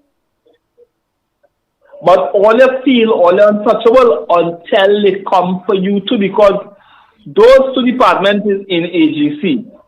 I don't think them workers thought it was going on. But people in this country, Pastor Google, have to have the mindset that anybody at any time could be touched. It could be MTS, it could be anyone. Because that is what's going to listen to what Dr. Rowley and Stuart Young are watching all the clips. It's like a sequence event, like Dr. Rowley and them was prophets. Right? Listen to the sequence event. He said, if this Jagandilo work or the gas gets tampered with. Based on, well, we know that is what happened. We know what is going on now is exactly what they predicted on the podium. We know that is what happened now. So say eventually they will not be able to pay salaries. So plenty of you guys who still have your work and wasn't feeling how myself, who is a CPEP worker, felt, and others are feeling still because many people Pastor Google on the breadline literally can't provide for the children can't go to school. But plenty of our population who is still gainfully employed. Now, and I don't know. So why they never say, why do they so much share for command and why this and why that? It's coming to you. So when a car pay a mortgage and they take back the nice vessel that they're driving, and all kind of things that are wrong with you, you understand how poor people feeling. You're rich and you're increasing goods today, but you just don't know. We blind and wretched and Pastor Goal, I have to go. But you see this country, you see ungratefulness, you see ungrateful. Now the countries are aware of the dragon gas and all they're being educated because it's coming home to them. But when you're young, our former Prime Minister and Dr. Rowley, our former Prime Minister, was saying from the podium, all our people studying to do is to hold on to our catchphrase. Yellow is the code, like do so.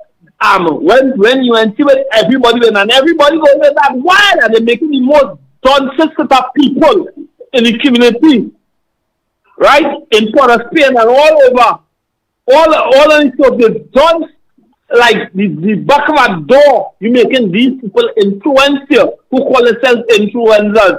And now we're reaping the whirlwind. Pastor Google, good night. I'm going to look down and listen. And if they choke me, I'll come back to you. Okay, sir. Thank you very much. Thank you very, very much. I don't know now, boy. Nobody have to choke nobody in this wrong here, nah? What we going through in this time in here? Nobody have to choke nobody. Hello, good evening, sir. Good evening, sir. Tall man, boy. My mother was saying, strip it out and pack up a spoon to a hard dumpling. And we had people coming. They ain't coming for us. Coming here, say, Pastor. They're already taking us out because I call a particular radio station. And because you could challenge them. This morning, they tried to convince us that don't worry about that little pirogue that come here, that can't attack Venezuela. And I have to say, we are not worried about that little pirogue that come here. That is the armada that is outside there, and the intention that Donald Trump said to us. But you know what is amazing, Pastor Google? With this company and this thing, in the initial stages, you play the clip down to the end. In the initial stages, the Minister of Energy come and tell us, you know, is the arrangement that Stuart Young and them did make. They didn't make no proper arrangement. That is why the company is going. And I'm saying, but wait now. When you listen to the company's report, is that here what's going on? It seems as though, what's his name? The man who is Ananam, supposed to be was the lawyer. What's his name? Ramdeen? Yeah. Right. I said, it seems as though the company is telling us here what's going on. We owe much $1 million, but we have no access to the port. So they tell them we're going to discuss the access to the port and all. So they discuss the access to the port and then they tell me we have a gas problem, you know. But really and truly, when you look at it, when you listen to the minister in the first initial stage of the clip, is that the PNM was collecting peppercorn rates for 20 years, Pastor Google. Not that what he say? So, technically, what I'm telling you, them went to see if they could have gangster the company to get whatever money that was owed. and the company decided they were going on, I done lost so much and so much of money. And you come in to gangster me for this piece of money that I here don't have access to the port to export my gas. And my gas price don't keep going up. Me want to talk with a little negotiate, nothing, no, I get pack up and go. That means that Debodine or Ramdeen, doesn't have the negotiation skills. Because this started out over an issue of money that you are paying Petrocon rates for 20 years. That is the whole issue there, Pastor Google. That is the main issue. And the company, one of the company issues that they are going. All they want to cover that, and I have a problem with gas. And how much money I lose the other day because of that gas shortage. So to hell with you, I don't need to have that conversation. So 600 workers, at the end of it, 300 gone. 600 at the next three could make up the 6. If they decide to mothball the plant and test it down completely. And that also means that my boy who estimate a shortfall in revenue at 3 billion, but didn't tell me he was borrowing 19, and jack the price of oil and the price of gas up to make the deficit look small, to come to the parliament and say, look at our budget. I wonder how much money that one company is generating in US dollars to the budget factor. We had to be living in a fool's paradise. So your argument about Hinduism. So let me point it. You want to acknowledge your statement without you had to say anything? Just look, there's a clip where the PRO of the party said to us that Hindus in Trinidad and Tobago was ostracized because of Christianism and Catholics. They were ostracized and put to the side. And it is time that Hindu people establish their rights and stand up in our society. Kurt Mayhews have a clip just recently stating the argument. So you're not wrong. If that could come from the PR or the party, we could see from looking at this. Why are we still asking that question? They had a unity of people's partnership in 2010. And one of the reasons why it mashed up is because of what? Hindu ideology. Enjoy the evening. Or the night, sorry. All right, thank you very much. So here it is now. I want to show you all a picture while I take in your calls. I saw this picture making its wrongs around social media. Going around, people talking about it. Everybody talking about it, saying, hey, what's going on? What will happen? I and all was kind of taken aback by it because I was like, what's going on here? Wow. Because if you have never been, you would know. Earlier, share the life. I want to show you a picture or something. Share the life. To make people aware of the level of deception that is out there. Let me tell you something. You see fake news? You see fake news? Is a serious thing. You know what I'm telling you? You see fake news? Is a serious thing. And I want you all to share the live because I want to show you all a picture of some fake news that's going around. All right? I want to show you a picture of some fake news that is going around. I don't know now, boy. Take a look at this. How many of you saw a photo of allegedly the Jamaican hospital where they said that the roof blew off? So they said that this is not the Black River Hospital in Jamaica. Fake news. Fake news.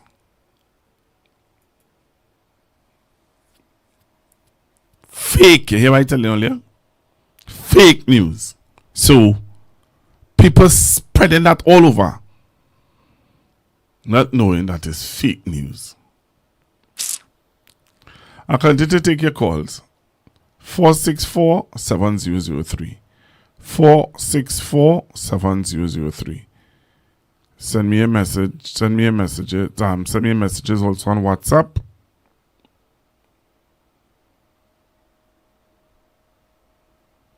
Or somebody said that she said 6 months on Eon show.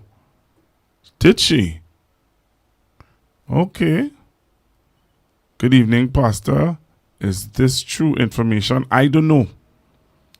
This information about Dr. Munilal. I don't know. I seen somebody said Ian Allen is saying it's fake news. Alright, so Ian Allen is saying it's fake news. Alright, I don't know many of you would have heard it, but Ian Allen said that it's fake news where the United National Congress Deputy Political Leader, Dr. Rudal Munilal, is said to be leading a group of MPs who are, whoever. That's fake news, I said. That's fake news. Alright, what else? Somebody's sending me here. Somebody's sending me the same emergency. Google, this is happening right now. No, this is not happening right now. Ian said it's fake news. Alright, what again? Let me see, there's a caller calling in. Hello, good evening. Hello, good evening. Yeah, good evening, Pastor Google. Good evening, sir. Yeah, Pastor Google. Yeah, what's going on, right? With all that information, Pastor, fake news. This country really, Patrick Ryan really said it all, that this is a difficult country to run, with all the different races and all the different religions, and everybody wants a piece of the pie. And that is why some people, I don't know. Some people have no issue with the government having no communication at all with the Venezuelan government after. I swear we know about the non-data thing right now with the Prime Minister. She's not invited with Venezuela. And I see the protests of people in Venezuela showing her picture. So we are being shown around the world, but not in a good light as well. Pastor Google. And some people have no problem with that, but apparently there's a certain ethnic group in this country who feel they are Caucasian, and their moral stance doesn't really suit what you see things. They see things in a different light. You probably see things in black and white, and them see things in a blue and orange morality. That is the reason why you have a minister in that in the cabinet who have charges, and that person is not dismissed as yet because they see nothing wrong with that. You understand, Pastor Google? Yeah. So a precedent has been set. Look how long how you care about a certain member in the UNC party accused of human trafficking. Have they dealt with that issue yet, Pastor Google? Say that one more time. Remember the story about a so-called person in the UNC dealing with human trafficking? Yeah. You ever dealt with that person, has it? But the police had to deal with it. Right. And despite all the affidavit made by two former persons who was in the UNC, saying that, hey, that person involved in human trafficking, the boxed up with the political leader, and nothing has dealt with that individual up to this day. So a precedent has been set. So there's two things differently, but when the other side doing something more ambiguous, they go in after that person with all the influencers. And we had to take it like that lying down, what we have to do? We have to do something like China. You know what China is doing now with all the influencers now? That you have to have a degree or something like that to do influencing. They're scrutinizing influencers in China, And maybe this is something that we should be taking a look at. Not every time they can be influencers and confusing the minds of citizens in this country. And I think this is something that we have to look at. Because we have already been brushed already. Courtesy of Cambridge Analytica. Right? But you notice that there's a difference when it comes to this government. There are some people who see themselves as diehard Trump supporters. They see themselves as being white. And other people, if they give this government a chance, they will break away from CARICOM and form some kind of alliance with I don't know, with Guyana and Suriname to form their own organization. Because they do not like CARICOM at all. Pastor Google, you have a good night. Thank you very much, sir. Thank you very much. I'm going to show them messages here. Somebody sent my message here. What is this about Venezuela here? Wait, now you see that? No, I'm a little concerned. You see that jet fighter that they just have there? I don't think the cannonballs can reach the jet fighter, Natalie. We in some problems. Okay, I don't know. I don't know what that video. That video a little sketchy. What's this next video here?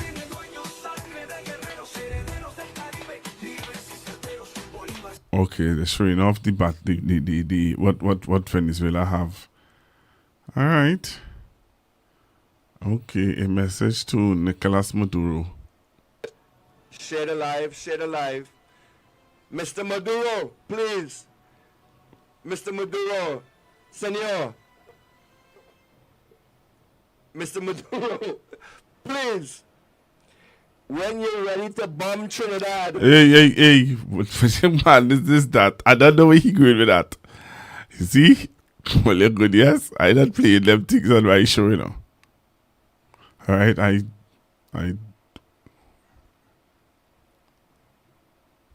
alright. Somebody said they don't know if something is true, but okay. Alright. So I'm just really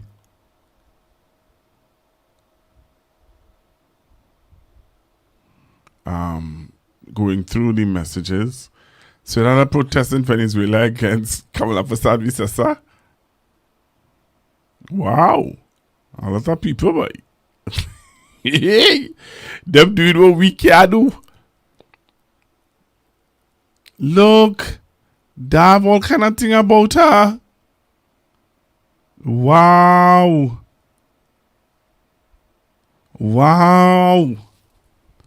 Only that big protesting is we can't protest, but them protesting. Yeah, leave me alone, eh? Lord, somebody put a hand in through. Lord, somebody put a hand in through. Somebody put a hand, a foot, a finger, everything. What about your gun? Seriously, you know. Somebody put a hand in through. What's going on in this place? So, no more calls coming through, so I can end the program then. Nobody don't have nothing else to say. We good there? We happy? We happy go lucky? Imagine that. Maduro them expecting a war. And them don't have a SOE. We in a SOE. Maduro them were expecting a war. Them protesting. And we like sitting ducks. Hello, good evening. Pastor Google. They go say them Maduro and all them so-called protesters. They go say all them as part of PNM. Just mark my word. I bet you my bottom they go say that. PNM sponsored. You have a good night. All right, sir. Yeah, so he going for 5 years. Tory take everything. No, because it's really making sense right now. Everybody, it's still getting more than the police. No. Why? Because I find the crime rate so high. We're not feeling safe anymore. We need more patrol in the area.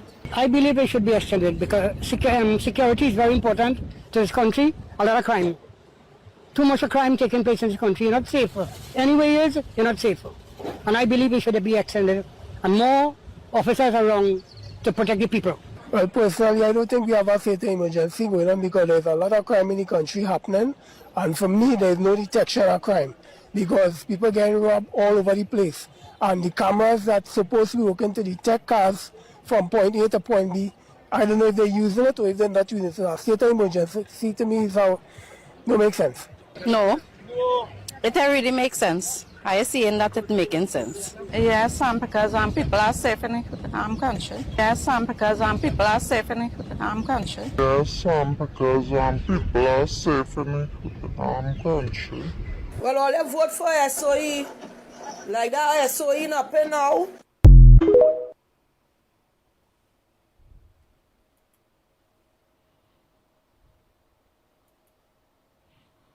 All right, so I'm back with you. Hello, good evening, caller. Good evening. Good everyone. Good You evening. and everyone. Listen, I want to ask and say something. Yeah. I want to know, Goliath now, put out that thing they say he want to stop drug traffickers. But like Goliath realize that the biggest oil result on earth, as far as I understand, is in Venezuela. But Goliath have a reputation of going around the world with these things. You know? But from history, as far as I understand, David, sometimes Goliath had to fall, you know? Goliath has to fall. So I don't know where David coming up soon. You understand?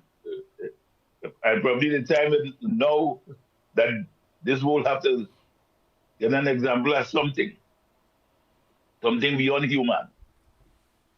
You understand? Because how long people will go along, just advantaging other people, go take what is theirs, go in a land and want to get it in their way and all of that kind of stuff. How long does that go on for, man? How many centuries? Huh?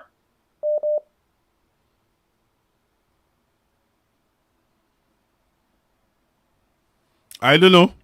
All right. Okay. Yeah, man. Well, sometimes something has to stop on us, or something has to stop them. Sometimes it's not man or this nuclear weapon has to stop them, but sometimes they have to stop. Something has to stop them. Yeah. They keep pushing. Yeah. All right. Have a good night. Same to you, sir. and the rest of-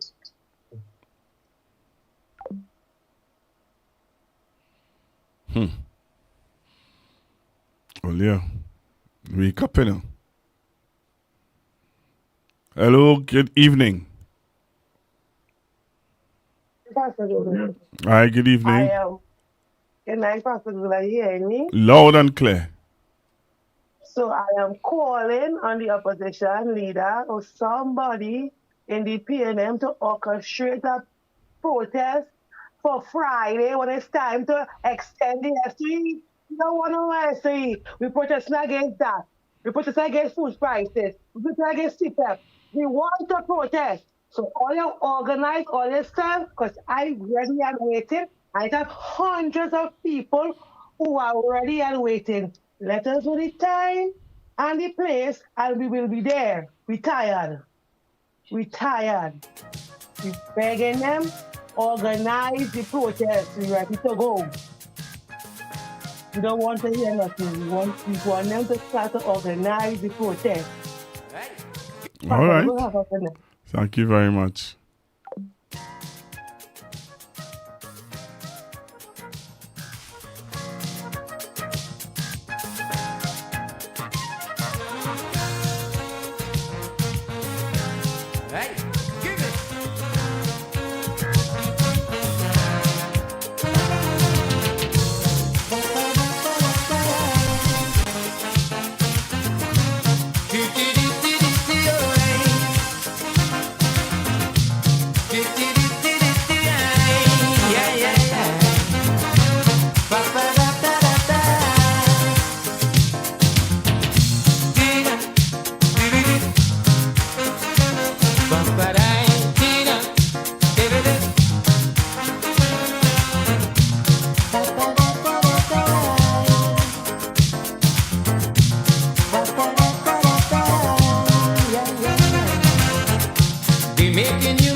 love and happiness.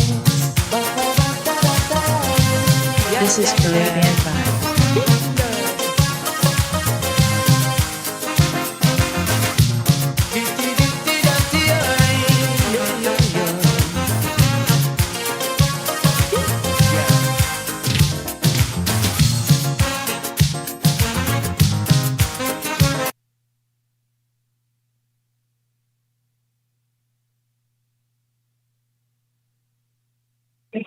Hello, good evening, caller. Good afternoon, Pastor. Good afternoon. Pastor, good night. Good night.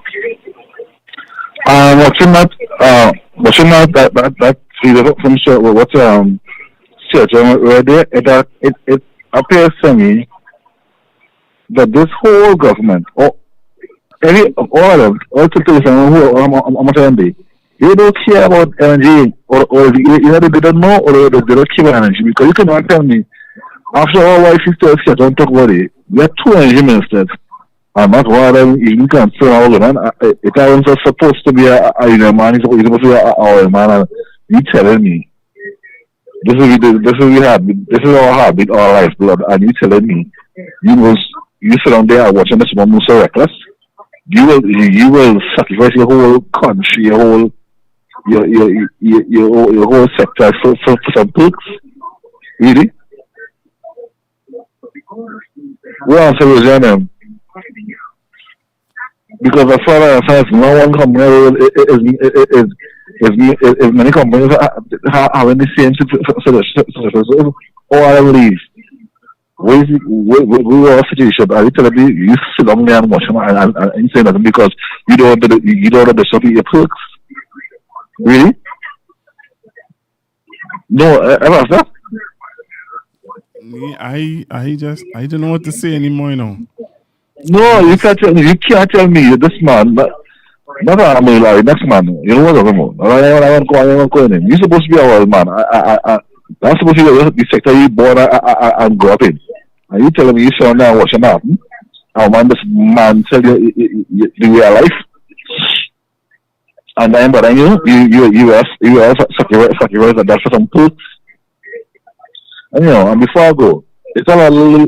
You have a show. I don't know if you admin and pick it up, but you have a show. This idiot boy, this idiot individual, Caribbean soul, tell you admin whatever, get it right because we got time for this little chair and crap. We on. You see what we on here. We can't copy he posting up as if we have time for that. Anyhow, enjoy the idiot and I block on listening. Thank you very much, sir. Hello, good evening. Good evening, Pastor Google. Good evening, sir. Good evening to Trinidad and Tobago. Love my country, the whole of the West Indies. Venezuela, we love you. Let me.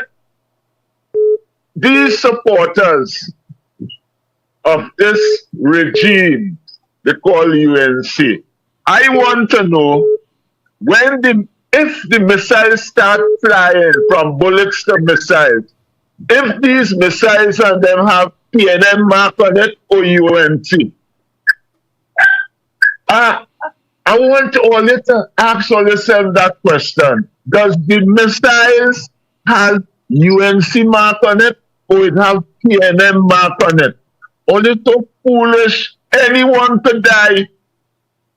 And all you standing up and taking that. All you do, you all then coming down on your leader and telling the leader that the leader wrong to behave in how the leader is behaving. Gosh, boy. Listen, you all going to hell. Thanks, brother. Thanks. The man said they're going to hell, we? The man said they're going to hell. Only posting people to hell now. Only not easy that. I'm going to say good evening to Workers' Rights, who is on the live. Workers' Rights, call me, Workers' Rights. Call me, please. Workers' Rights, who on the live. Right, good evening to you guys. Hello, good evening. Good evening, sir. Good evening, sir. How are you? Holding on. Well, I realize that You were very agitated in the beginning, very concerned. You said you're not worried, but I know you are concerned. Well, you say you didn't see the news this evening. No, I didn't see the news this evening. But the Prime Minister has indicated that... She had a press conference? Huh? She had a press conference? No, she don't have press conferences. She just talks to certain people through her WhatsApp normal channels. And according to Jules Brown, he yeah, said but she partner. Yeah, That's that boy. she has indicated that she can no longer rely on CARICOM members, and she will have to look for new regional new partners. She said that? Yes. So, she'll have to form. Not tonight. Not tonight. Not tonight. Those are my words, really. Okay, but those are because I don't want to believe that she said that, man. Yes, yeah, well, you can pull it up. I'm gonna do And that I now. know you will. I know you will pull it up. I'm gonna that Jules Brown is TV6. That's right. Jules accept that? Well, he just reported. No, Jules just no. Caller, do me that. Do your what? Listen to me. Yes. He is allegedly having a conversation, not just No, he was reporting what she said. To who? To us, to us who listen, the listeners, right? And came over the words, I believe, verbatim from her, right? So you can look it up and you can see exactly what she said, that she has to get she has to form new allegiances. Now, earlier this morning, or I think it was yesterday, the Confederation of Business People began to talk, as well as the Energy Chamber, because people are now beginning to realize, after they would have heard Parasalwari in the Parliament, as well as Senator Vera, as well as Senator Atz, as I alluded to yesterday, that things are now very, very serious. Basis the fact that we are no longer allowed to extract the gas, especially from Manatee. But we'll talk about Coquina and Dragon.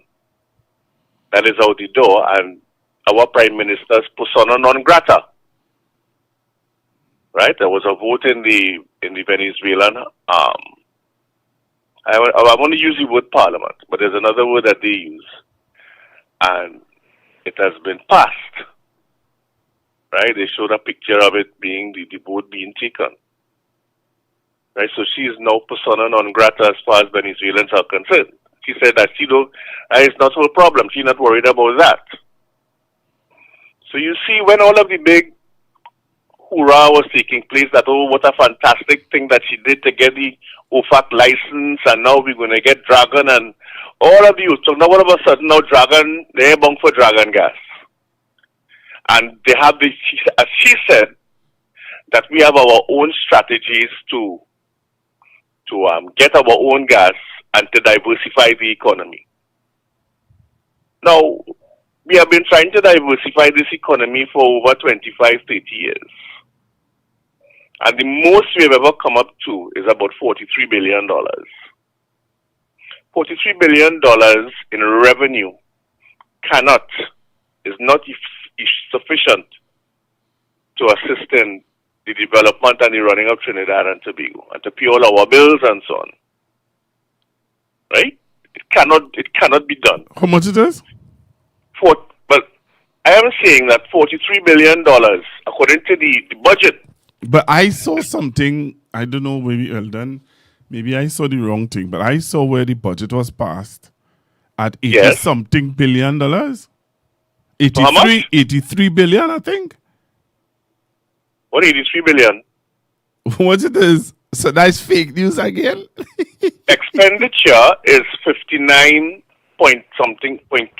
billion, I believe. And revenue is about 55.2 billion.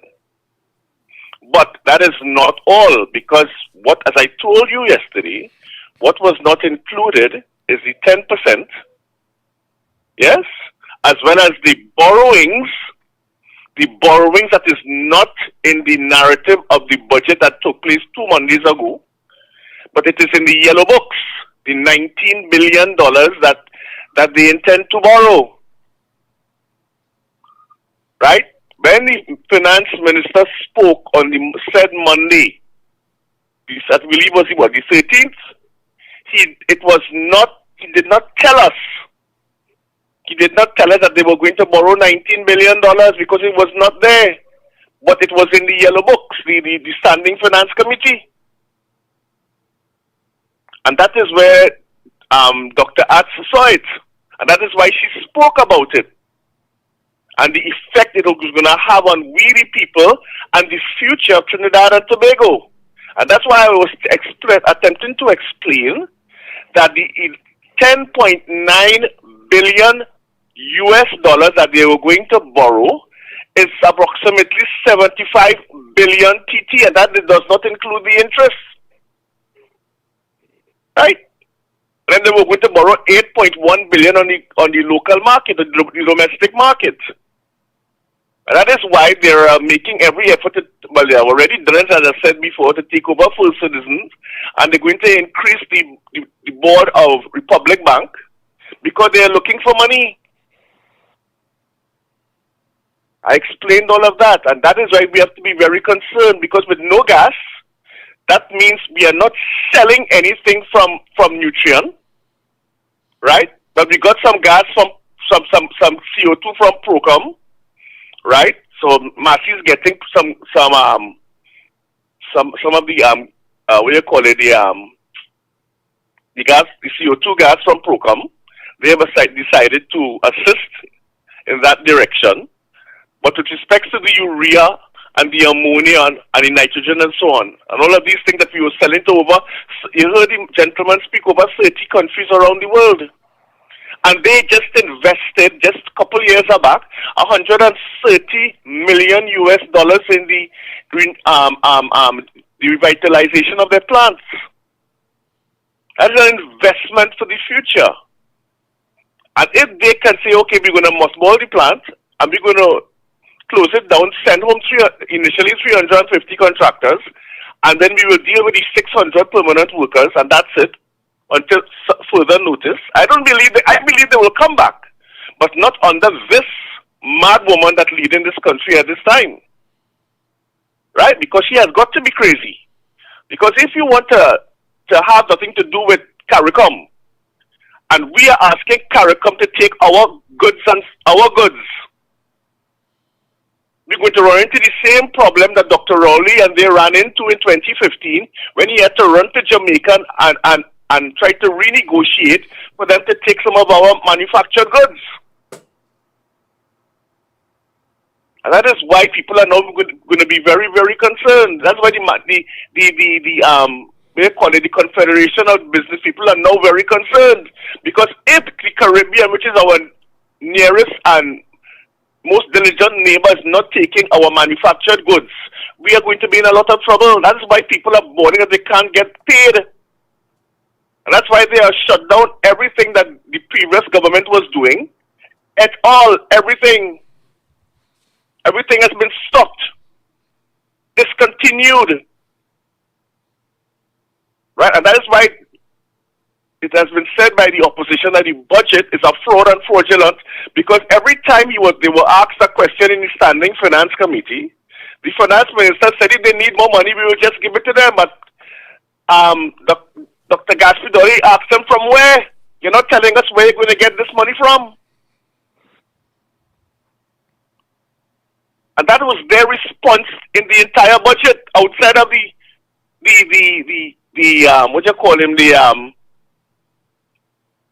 convicted felon chairman who had to interrupt every single time to defend the government. Right? And this is where the problem lies. And it has already begun to manifest itself by people not getting paid. So there's a lot of trouble to come. Because I'm telling you, we don't have the domestic gas in order to keep all of these companies running. Because if we did, I am of the firm view that Nutrien may have perhaps said, okay, well, we will hold on for a while longer because we're getting more gas and we are able to maximize our plants. But they are not. And as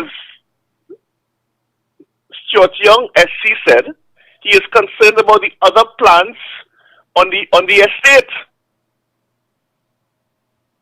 Because up to now, nobody has asked the Prime Minister or any minister, well, tell us how we are going to raise revenue.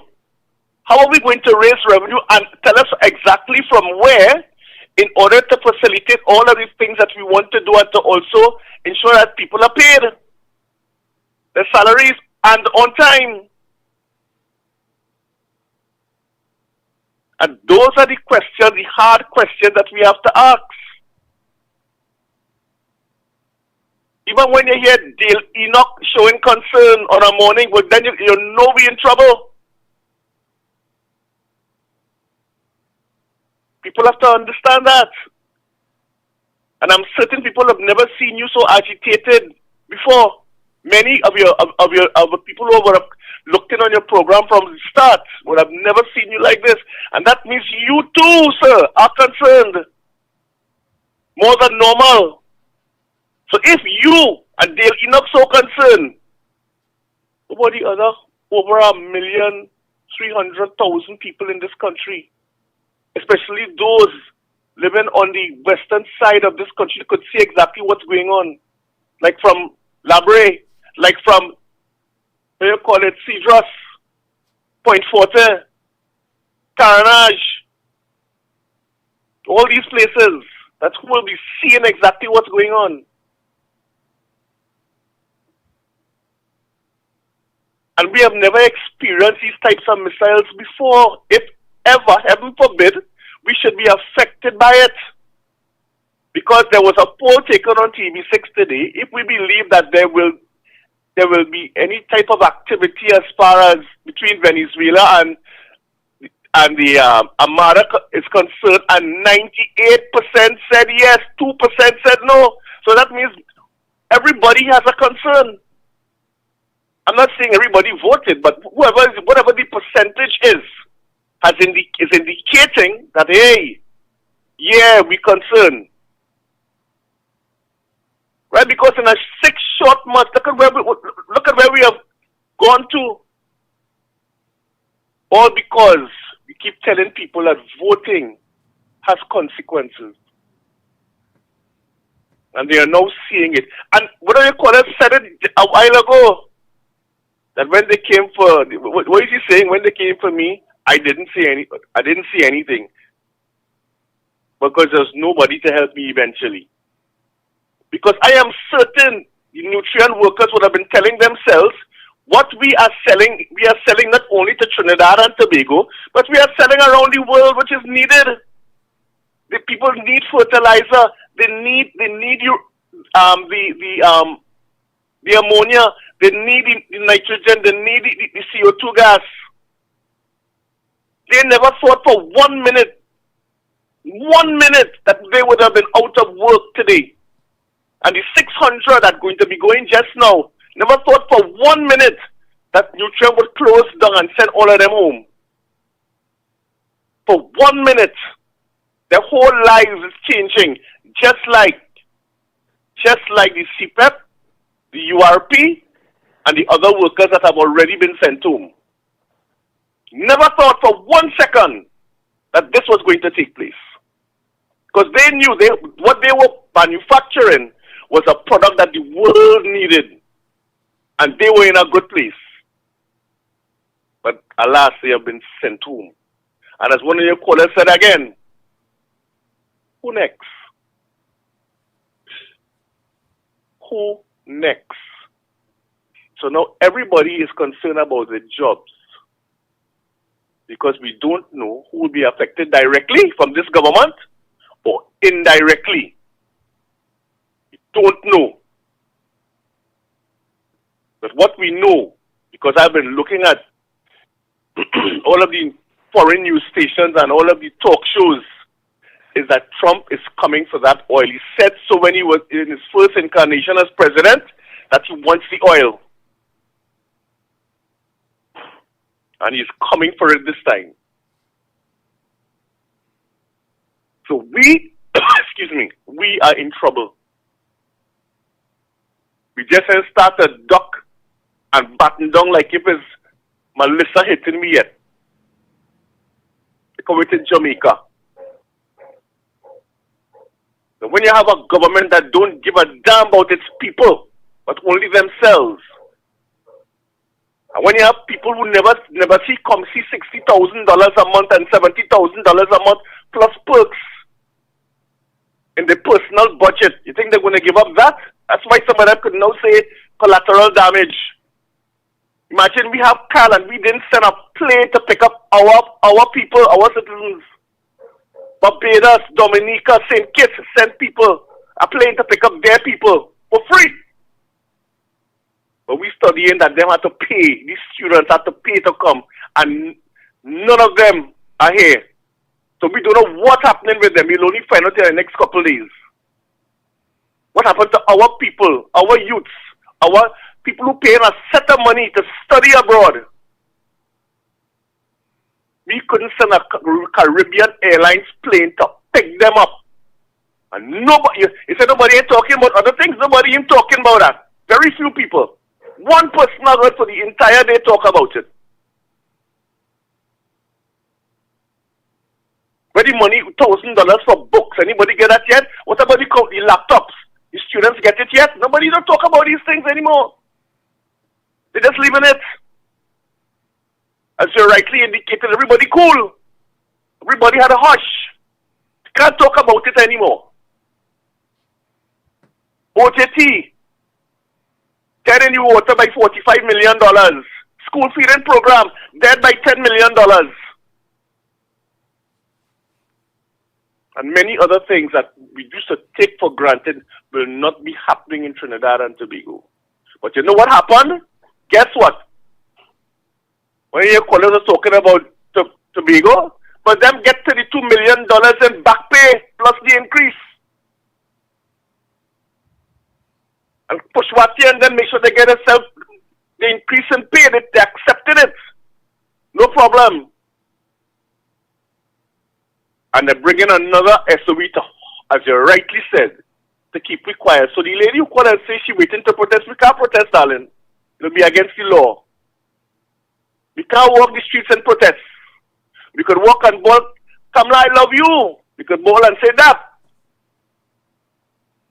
And go and collect $200. But you can't protest. Because this new UNC Commissioner of Police is about SOE. He recommending to the UNC and them accepting it because you know why? It helps their cause and their situation. So we have to stay buttoned down until further notice. And that is where we are today. So right now, CARICOM, she's looking up CARICOM.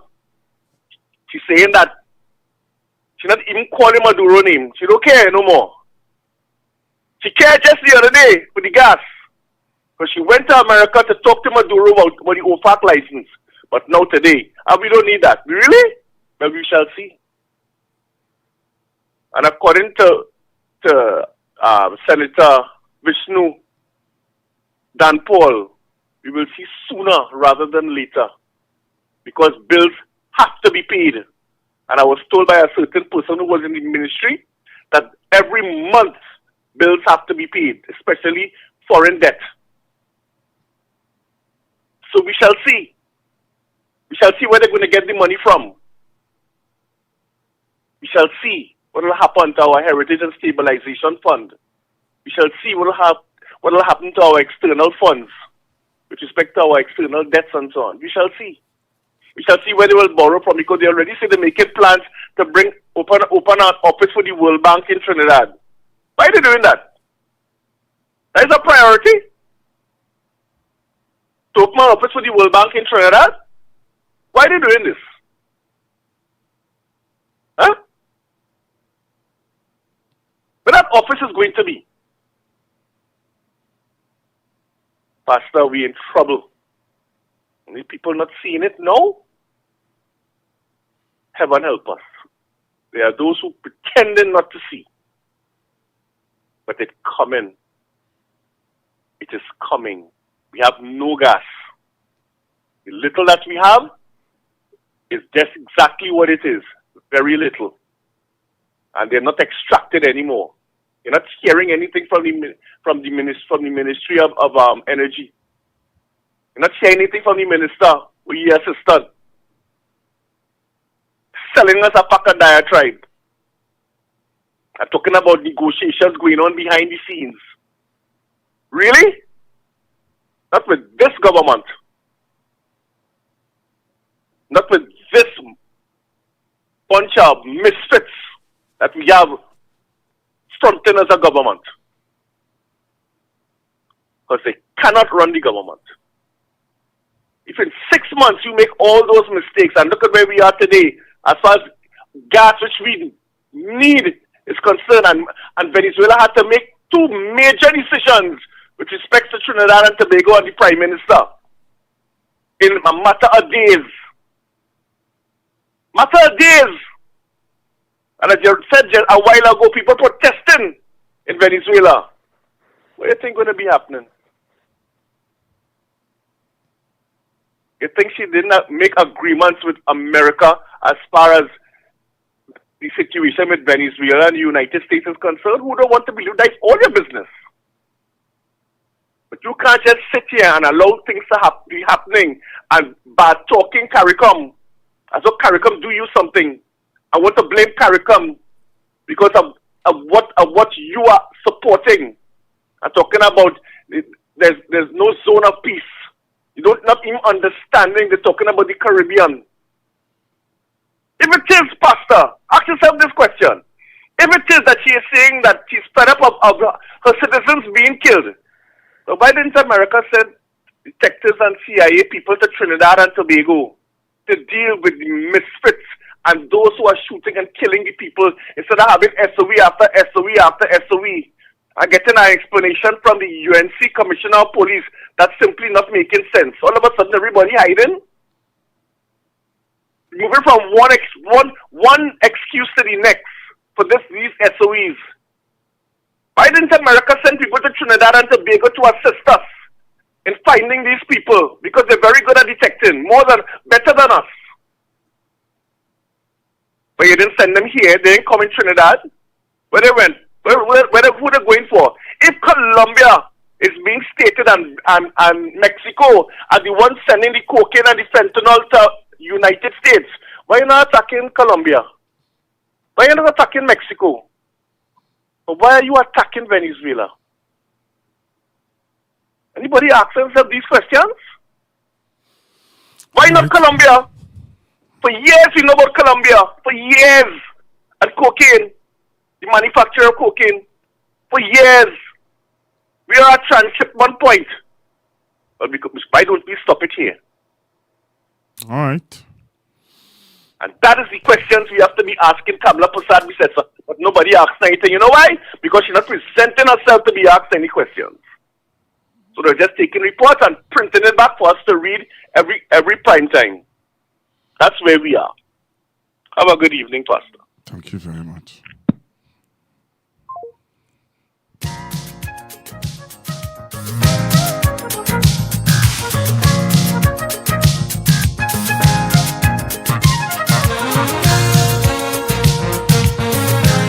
Hey, give it.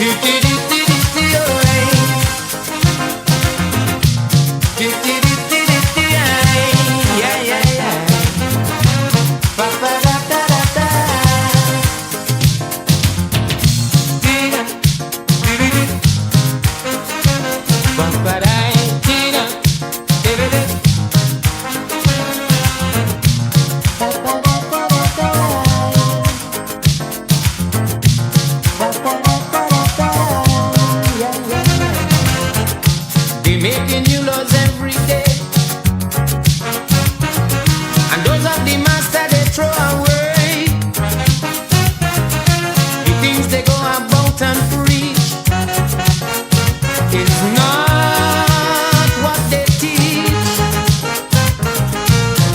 and no one seems to care. The whole world lives in fear, just despair everywhere, everywhere. Oh Lord, tell me, what about love thy neighbor? Tell me, what about he ain't heavy, he's my brother. Nobody cares a damn anymore. All they got on their mind is war, war. Tell me, what about equal rights and justice? Tell me, what about love and happiness?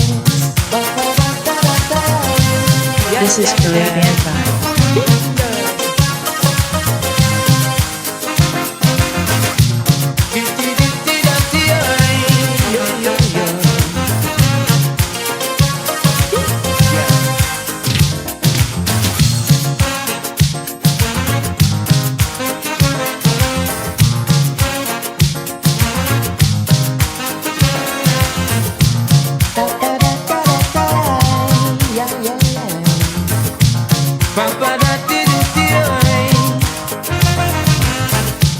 Man create his own monster, weapons of damnation and disaster. No sign at all of human rights. The day has turned into night. Is racialism so, and segregation so? Which way is left to go? I don't know. Love thy neighbor. Tell me, what about he ain't heavy, he's my brother. Nobody cares a damn anymore. All they got on their mind is war, war. Tell me, what about equal rights and justice? Tell me, what about peace and happiness? Yeah, yeah, yeah.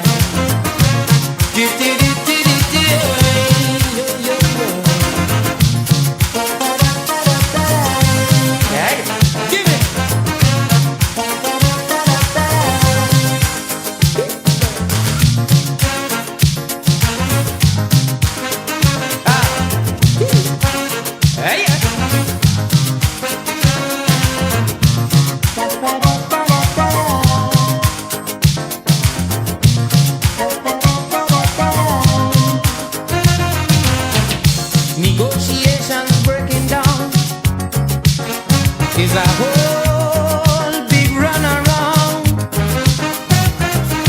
A lot of talk is what goes on, while the world is left to mourn. Starvation taking toll, weapons out of control, the atmosphere is cold. So cold. What about love thy neighbor? Tell me, what about he ain't heavy, he's my brother. Nobody cares a damn anymore. All they got on their mind is war, war. Tell me, what about equal rights and justice? Tell me, what about peace and happiness? Hey, give it.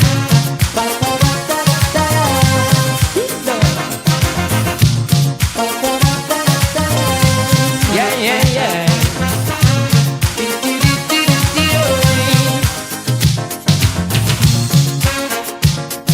This is Caribbean Vibe.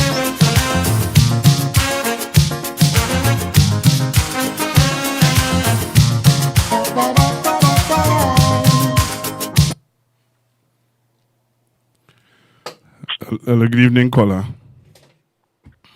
Good evening to you, Pastor Google. All right, good evening. This is tall man number 2. Jeez. That's frightening. I hear tall man. Yeah.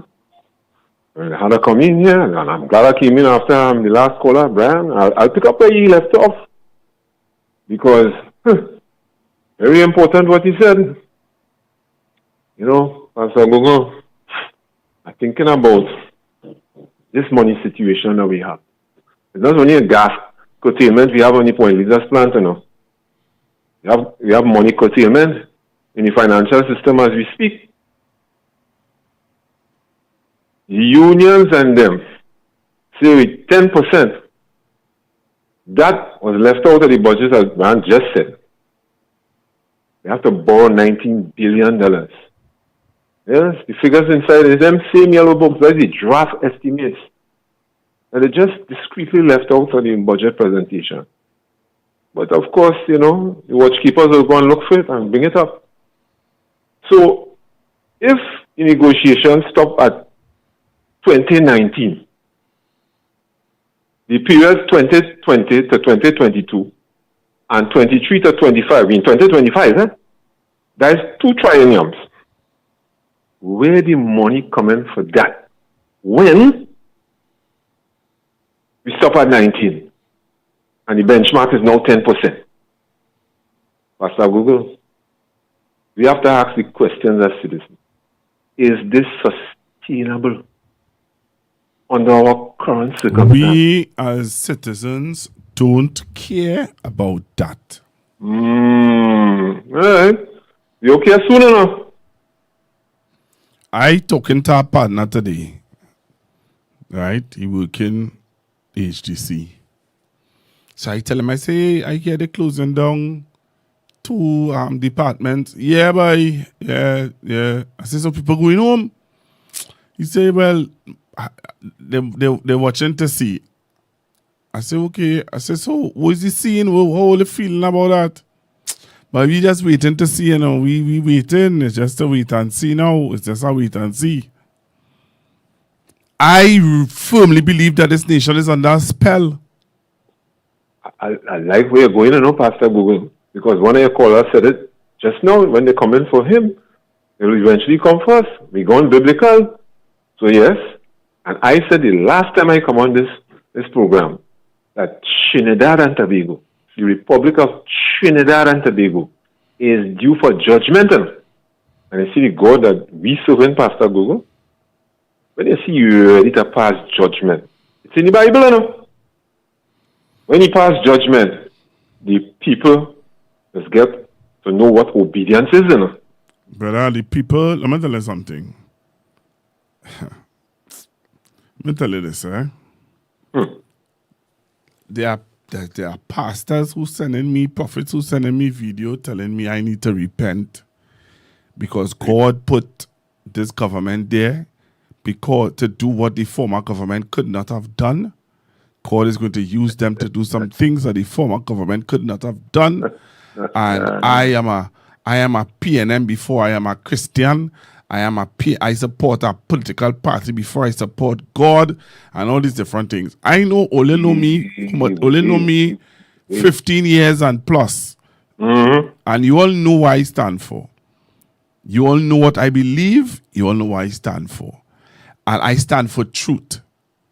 And the reason why the UNC government is in office today is because people prefer lies than truth. As truth and in you. You understand? The God I serve, don't deal up with lies and follies. Yeah. He don't believe in he don't condone them thing. Yeah. And if you say that God put them there, right? Fair enough. He may have allowed them to be there because of the follies of the people. Yeah. The people, the Israelites wanted a king, you know. Mm-hmm. And who they give them? And God say, I am only king. And they said, no, we want a king like all the other nations. Preach, Pastor, preach. Yes. We want a king like all the other nations. Something that they could touch and see. Yeah, and smell. And he gave them a king. He gave them a king. Yes. Remember when David killed Goliath? What upset David? Saul has killed his thousands, but David his 10,000s. They were irritated and upset because they were protesting, they were celebrating the fact that, hey, you say you is king, but they have a man who come and show up himself. Yep. And that's the problem. The problem in this country is that people like lies, deception, and tomfoolery. That's what they like. They don't want somebody to sit in front of a microphone and tell them the truth. You understand? The truth is that the UNC is doing what Hindus will do. That's the reality of it. What we have today is a Hindu government doing what Hindus do best. Yes. The end justifies the means. That's a mantra. That's a mantra. So we didn't see it in 2010 to 2015? No, we didn't see it. We need a next example. Yeah, we need. You see now. Now they will get what they ask for. The vote have consequence. Yeah, man. So, Lord, I like where we're going with this conversation, Pastor. I love it. Judgment is due on Trinidad and Tobago. Of course. We're ready for it enough. Of course, but we don't want to accept it. We don't believe it. We in a spell. The people are under a spell. They're veiled. The veil is over their eyes. Yep. The people believe a lie. The Bible said that. The Bible says that people believe lies than truth. Lying wonders. The Bible talk about a veil over the eyes. Yep. You understand? People calling evil good and good evil. Good evil. Imagine that. And we see it playing out as we speak. As we speak on that, it's the norm. And if you play fast and talk about it, you know God, man. You know Christian. You understand? You telling me, you come in to governance, ponging the government on the SOE, telling them that a SOE is not a crime plan. That's what you tell the last government. Yes. You ride in to governance on the SOE. Re-establish the SOE. And come in to give you a next 6 months in the question. And the church and nobody is saying nothing about it. Silence.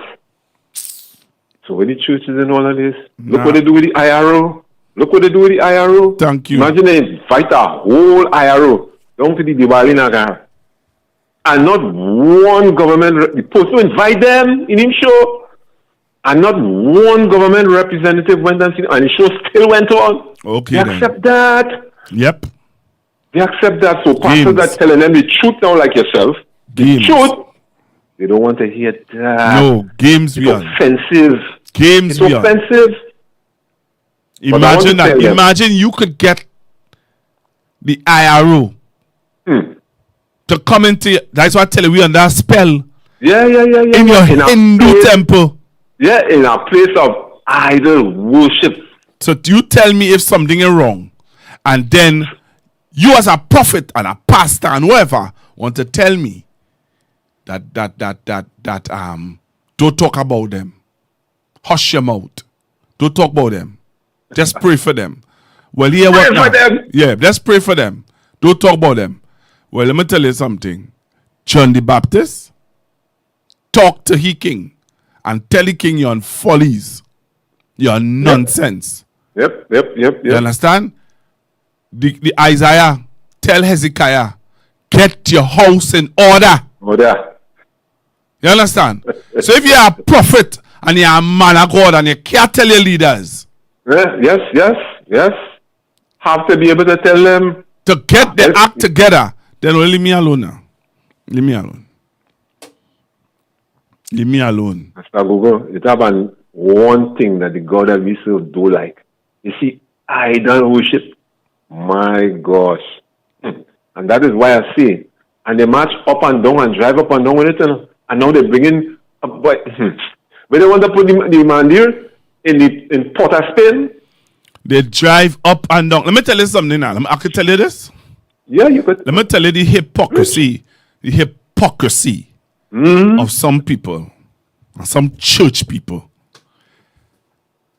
I remember a pastor sent me a message. He said, hey, you see this message here? You see this here?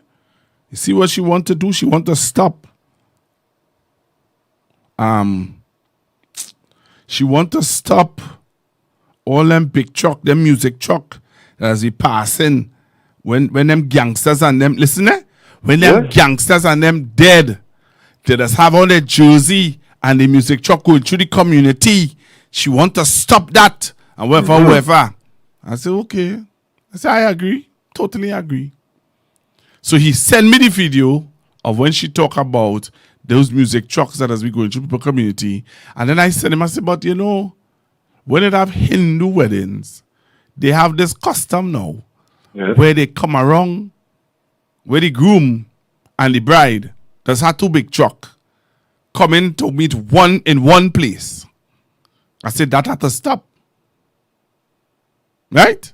I say, and when they're toting their gods all over the country with a big truck, with a big truck, music, and everything, pick up and down Grandy Stretch, all about the place, all over the place.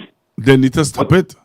What you expect happen to the country after that? They need to stop Prime it. Minister had a push and full display of the public before the election, and she did one just recently with her ministers. What all you expect this country will be like in the governance structure? What all you expect when you have idol worshippers governing a country?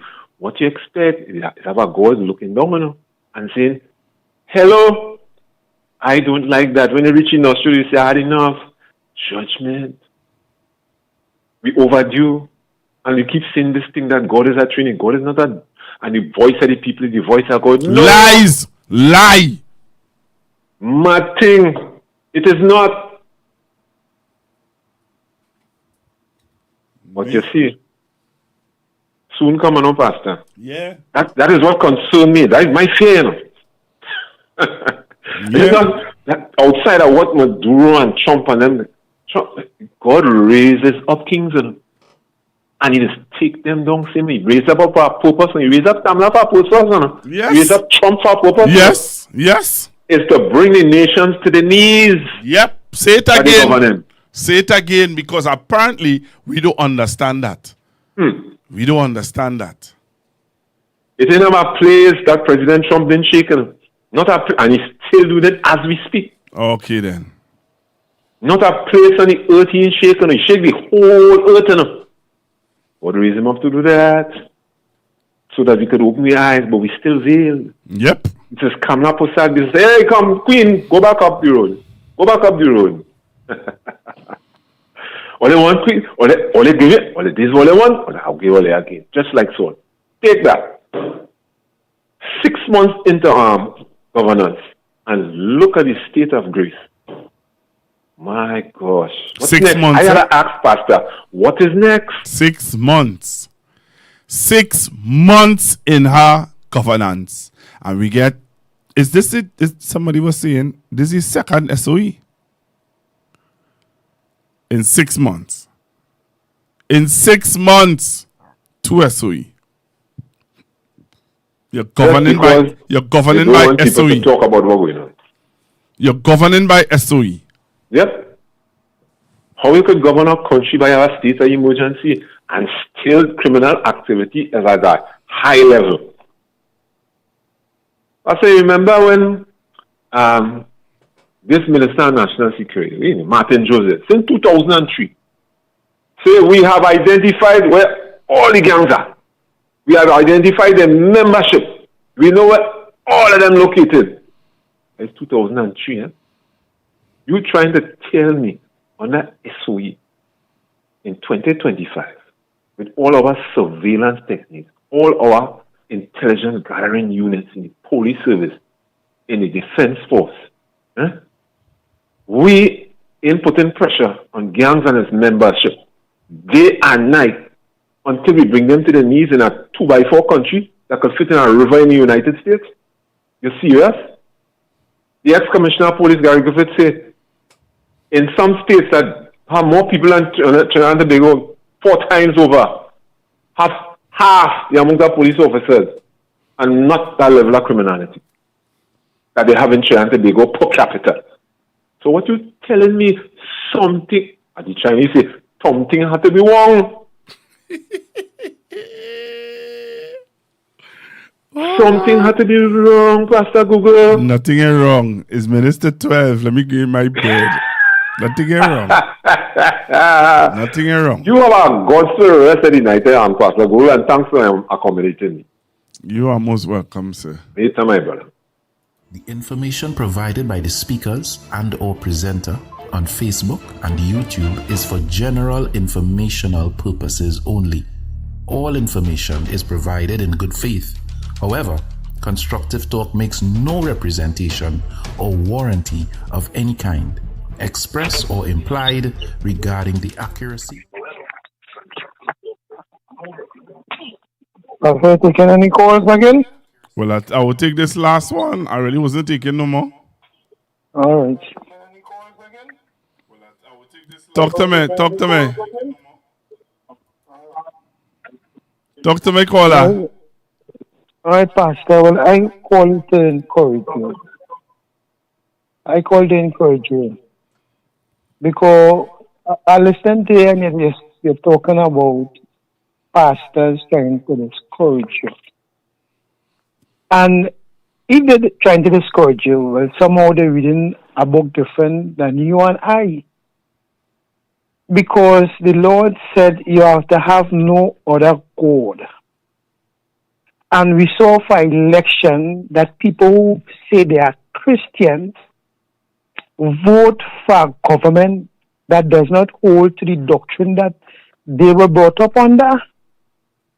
We saw 3 little boys, Shadrach, Meshach, and Abednego, say they're not bowing down. And this election was based on race, because we have what? The Presbyterians, who are predominantly East Indian, who preaching a certain doctrine, vote for a party that is adverse to the doctrine that they're preaching. Pastor, you asked me something wrong over the weekend.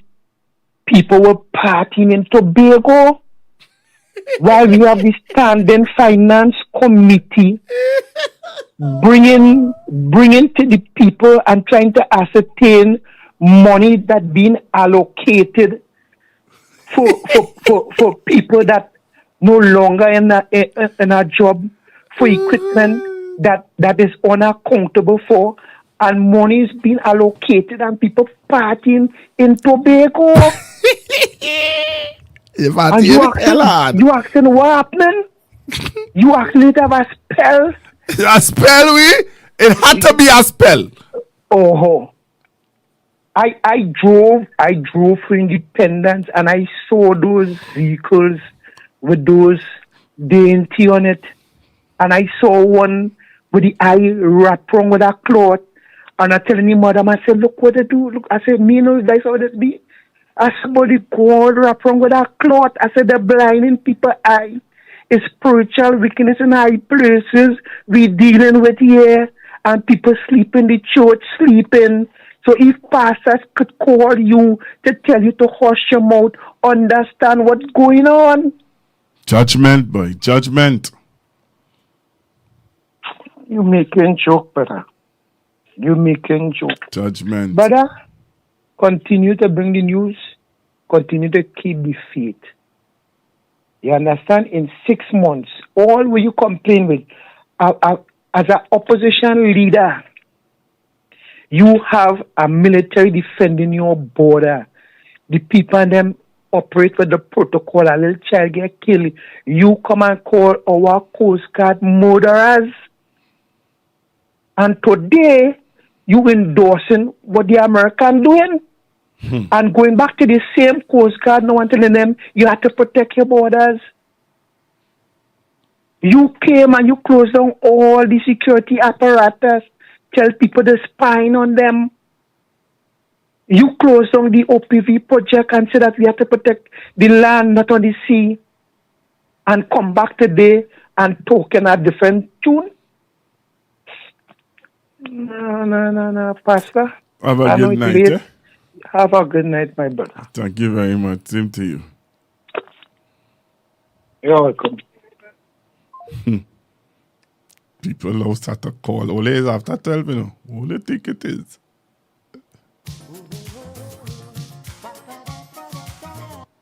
It's after 12. All right? It is after 12.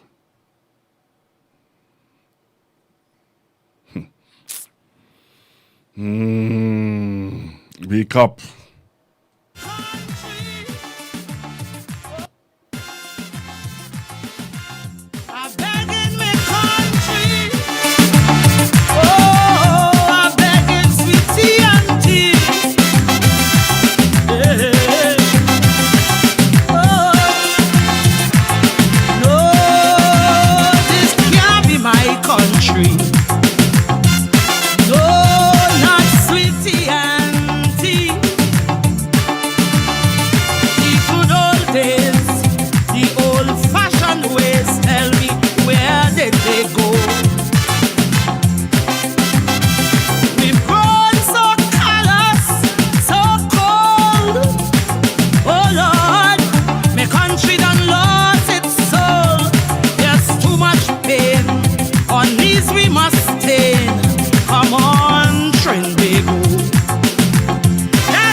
Adequacy, validity, reliability, availability. The information provided by the speakers and or presenter on Facebook and YouTube is for general informational purposes only. All information is provided in good faith. However, Constructive Talk makes no representation or warranty of any kind, express or implied, regarding the accuracy, adequacy, validity, reliability, availability, or completeness of this information. You give your hand to me.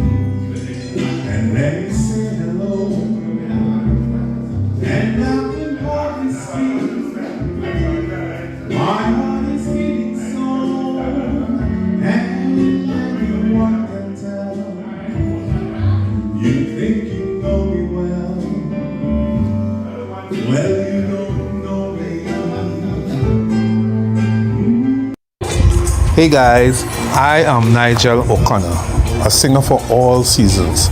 I am that voice that moves you for every occasion. I am that voice that celebrates life moments one note at a time. I am Nigel O'Connor. You can contact me at 783-0054 or 754-3154. And oh yes, that's me singing in the background.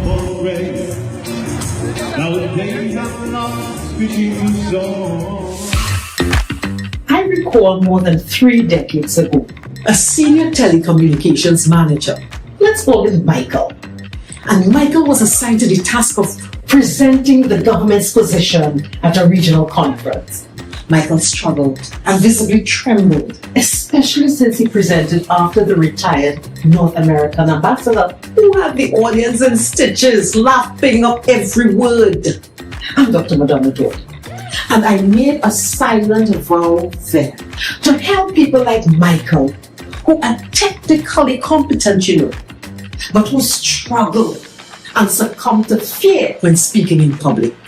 Now, as a communications architect, I partner with organizations and individual leaders to transform their leadership presence, including the way they express themselves. So, if your goal is to amplify your authentic voice, influence others, and lead with confidence, join me from October 28th to November 11th for our Communicate with Confidence online course.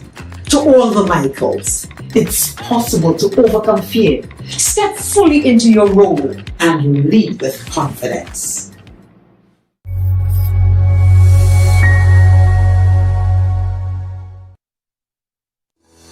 During our 3 weeks course, I gained a lot of knowledge and insight on how to communicate with confidence using the different techniques and skills taught. Another thing that resonated for me is the fact that the same way singers prepare their voice, increase their lung capacity by eating healthy, doing the necessary breathing exercises, is the same way someone who is going to present should also prepare their voice.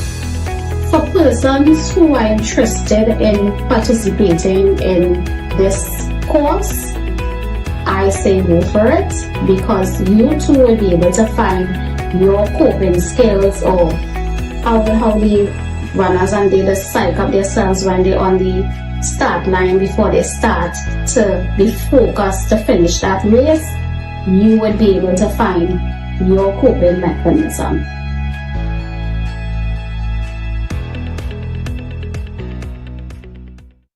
Trinidad. It's back for 2 nights only. The explosive hit comedy stage play by Alan Charles. Why Didn't I Get Married? It's not good for a man to be alone. But what about the black woman? Is the church guilty of keeping women single? Or is there really a man shortage? Come laugh, cry, and think at a show that's more than a play. It's a conversation, not for the easily offended. Saturday, 1st November, 7 p.m. at USC Auditorium, Maracas, St. Joseph. Sunday, 9th November, 6 p.m. at Sapa, San Fernando. Tickets for the USC campus, $200 in advance, $225 at the door. Tickets for Sapa, $225 in advance, and $250 at the door. Get them at USC campus, A&A Pharmacy, Port of Spain, Maranatha Bookshop, San Fernando, Living Legacy Pharmacy, Arima, or online at theticketsellers.co.uk. Why Didn't I Get Married? Don't miss the comedy that everyone will be talking about. Brought to you by the University of the Southern Caribbean and Focus Arts Promotions.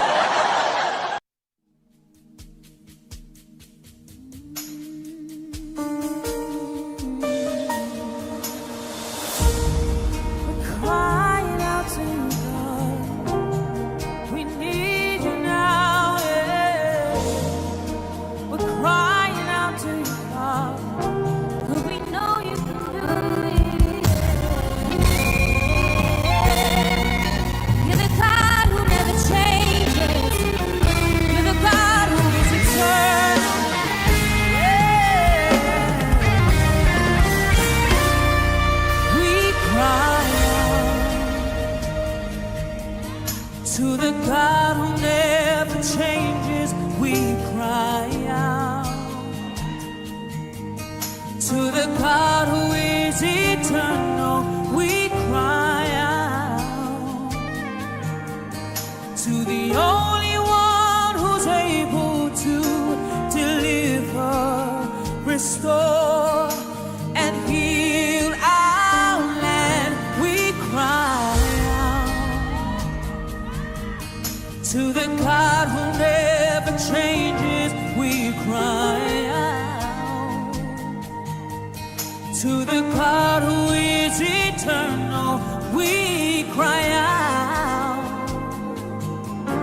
to the only one who's able to deliver, restore, and heal our land. We're calling out to you, our souls long for you.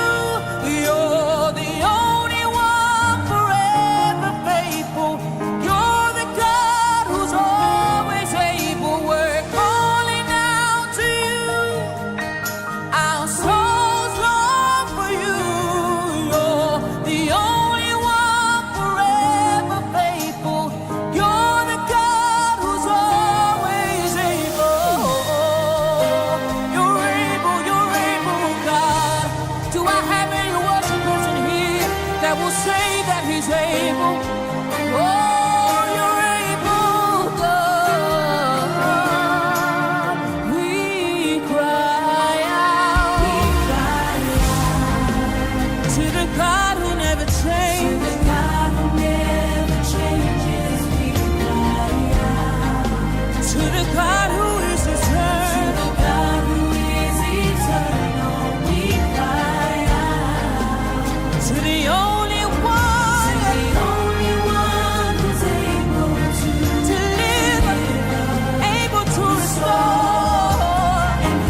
changes, we cry out.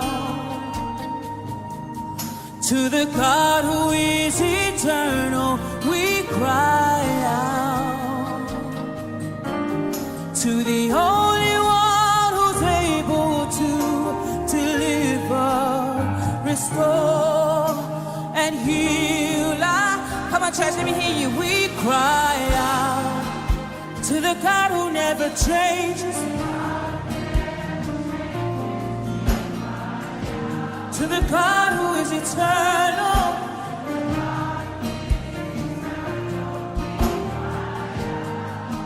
to the only one,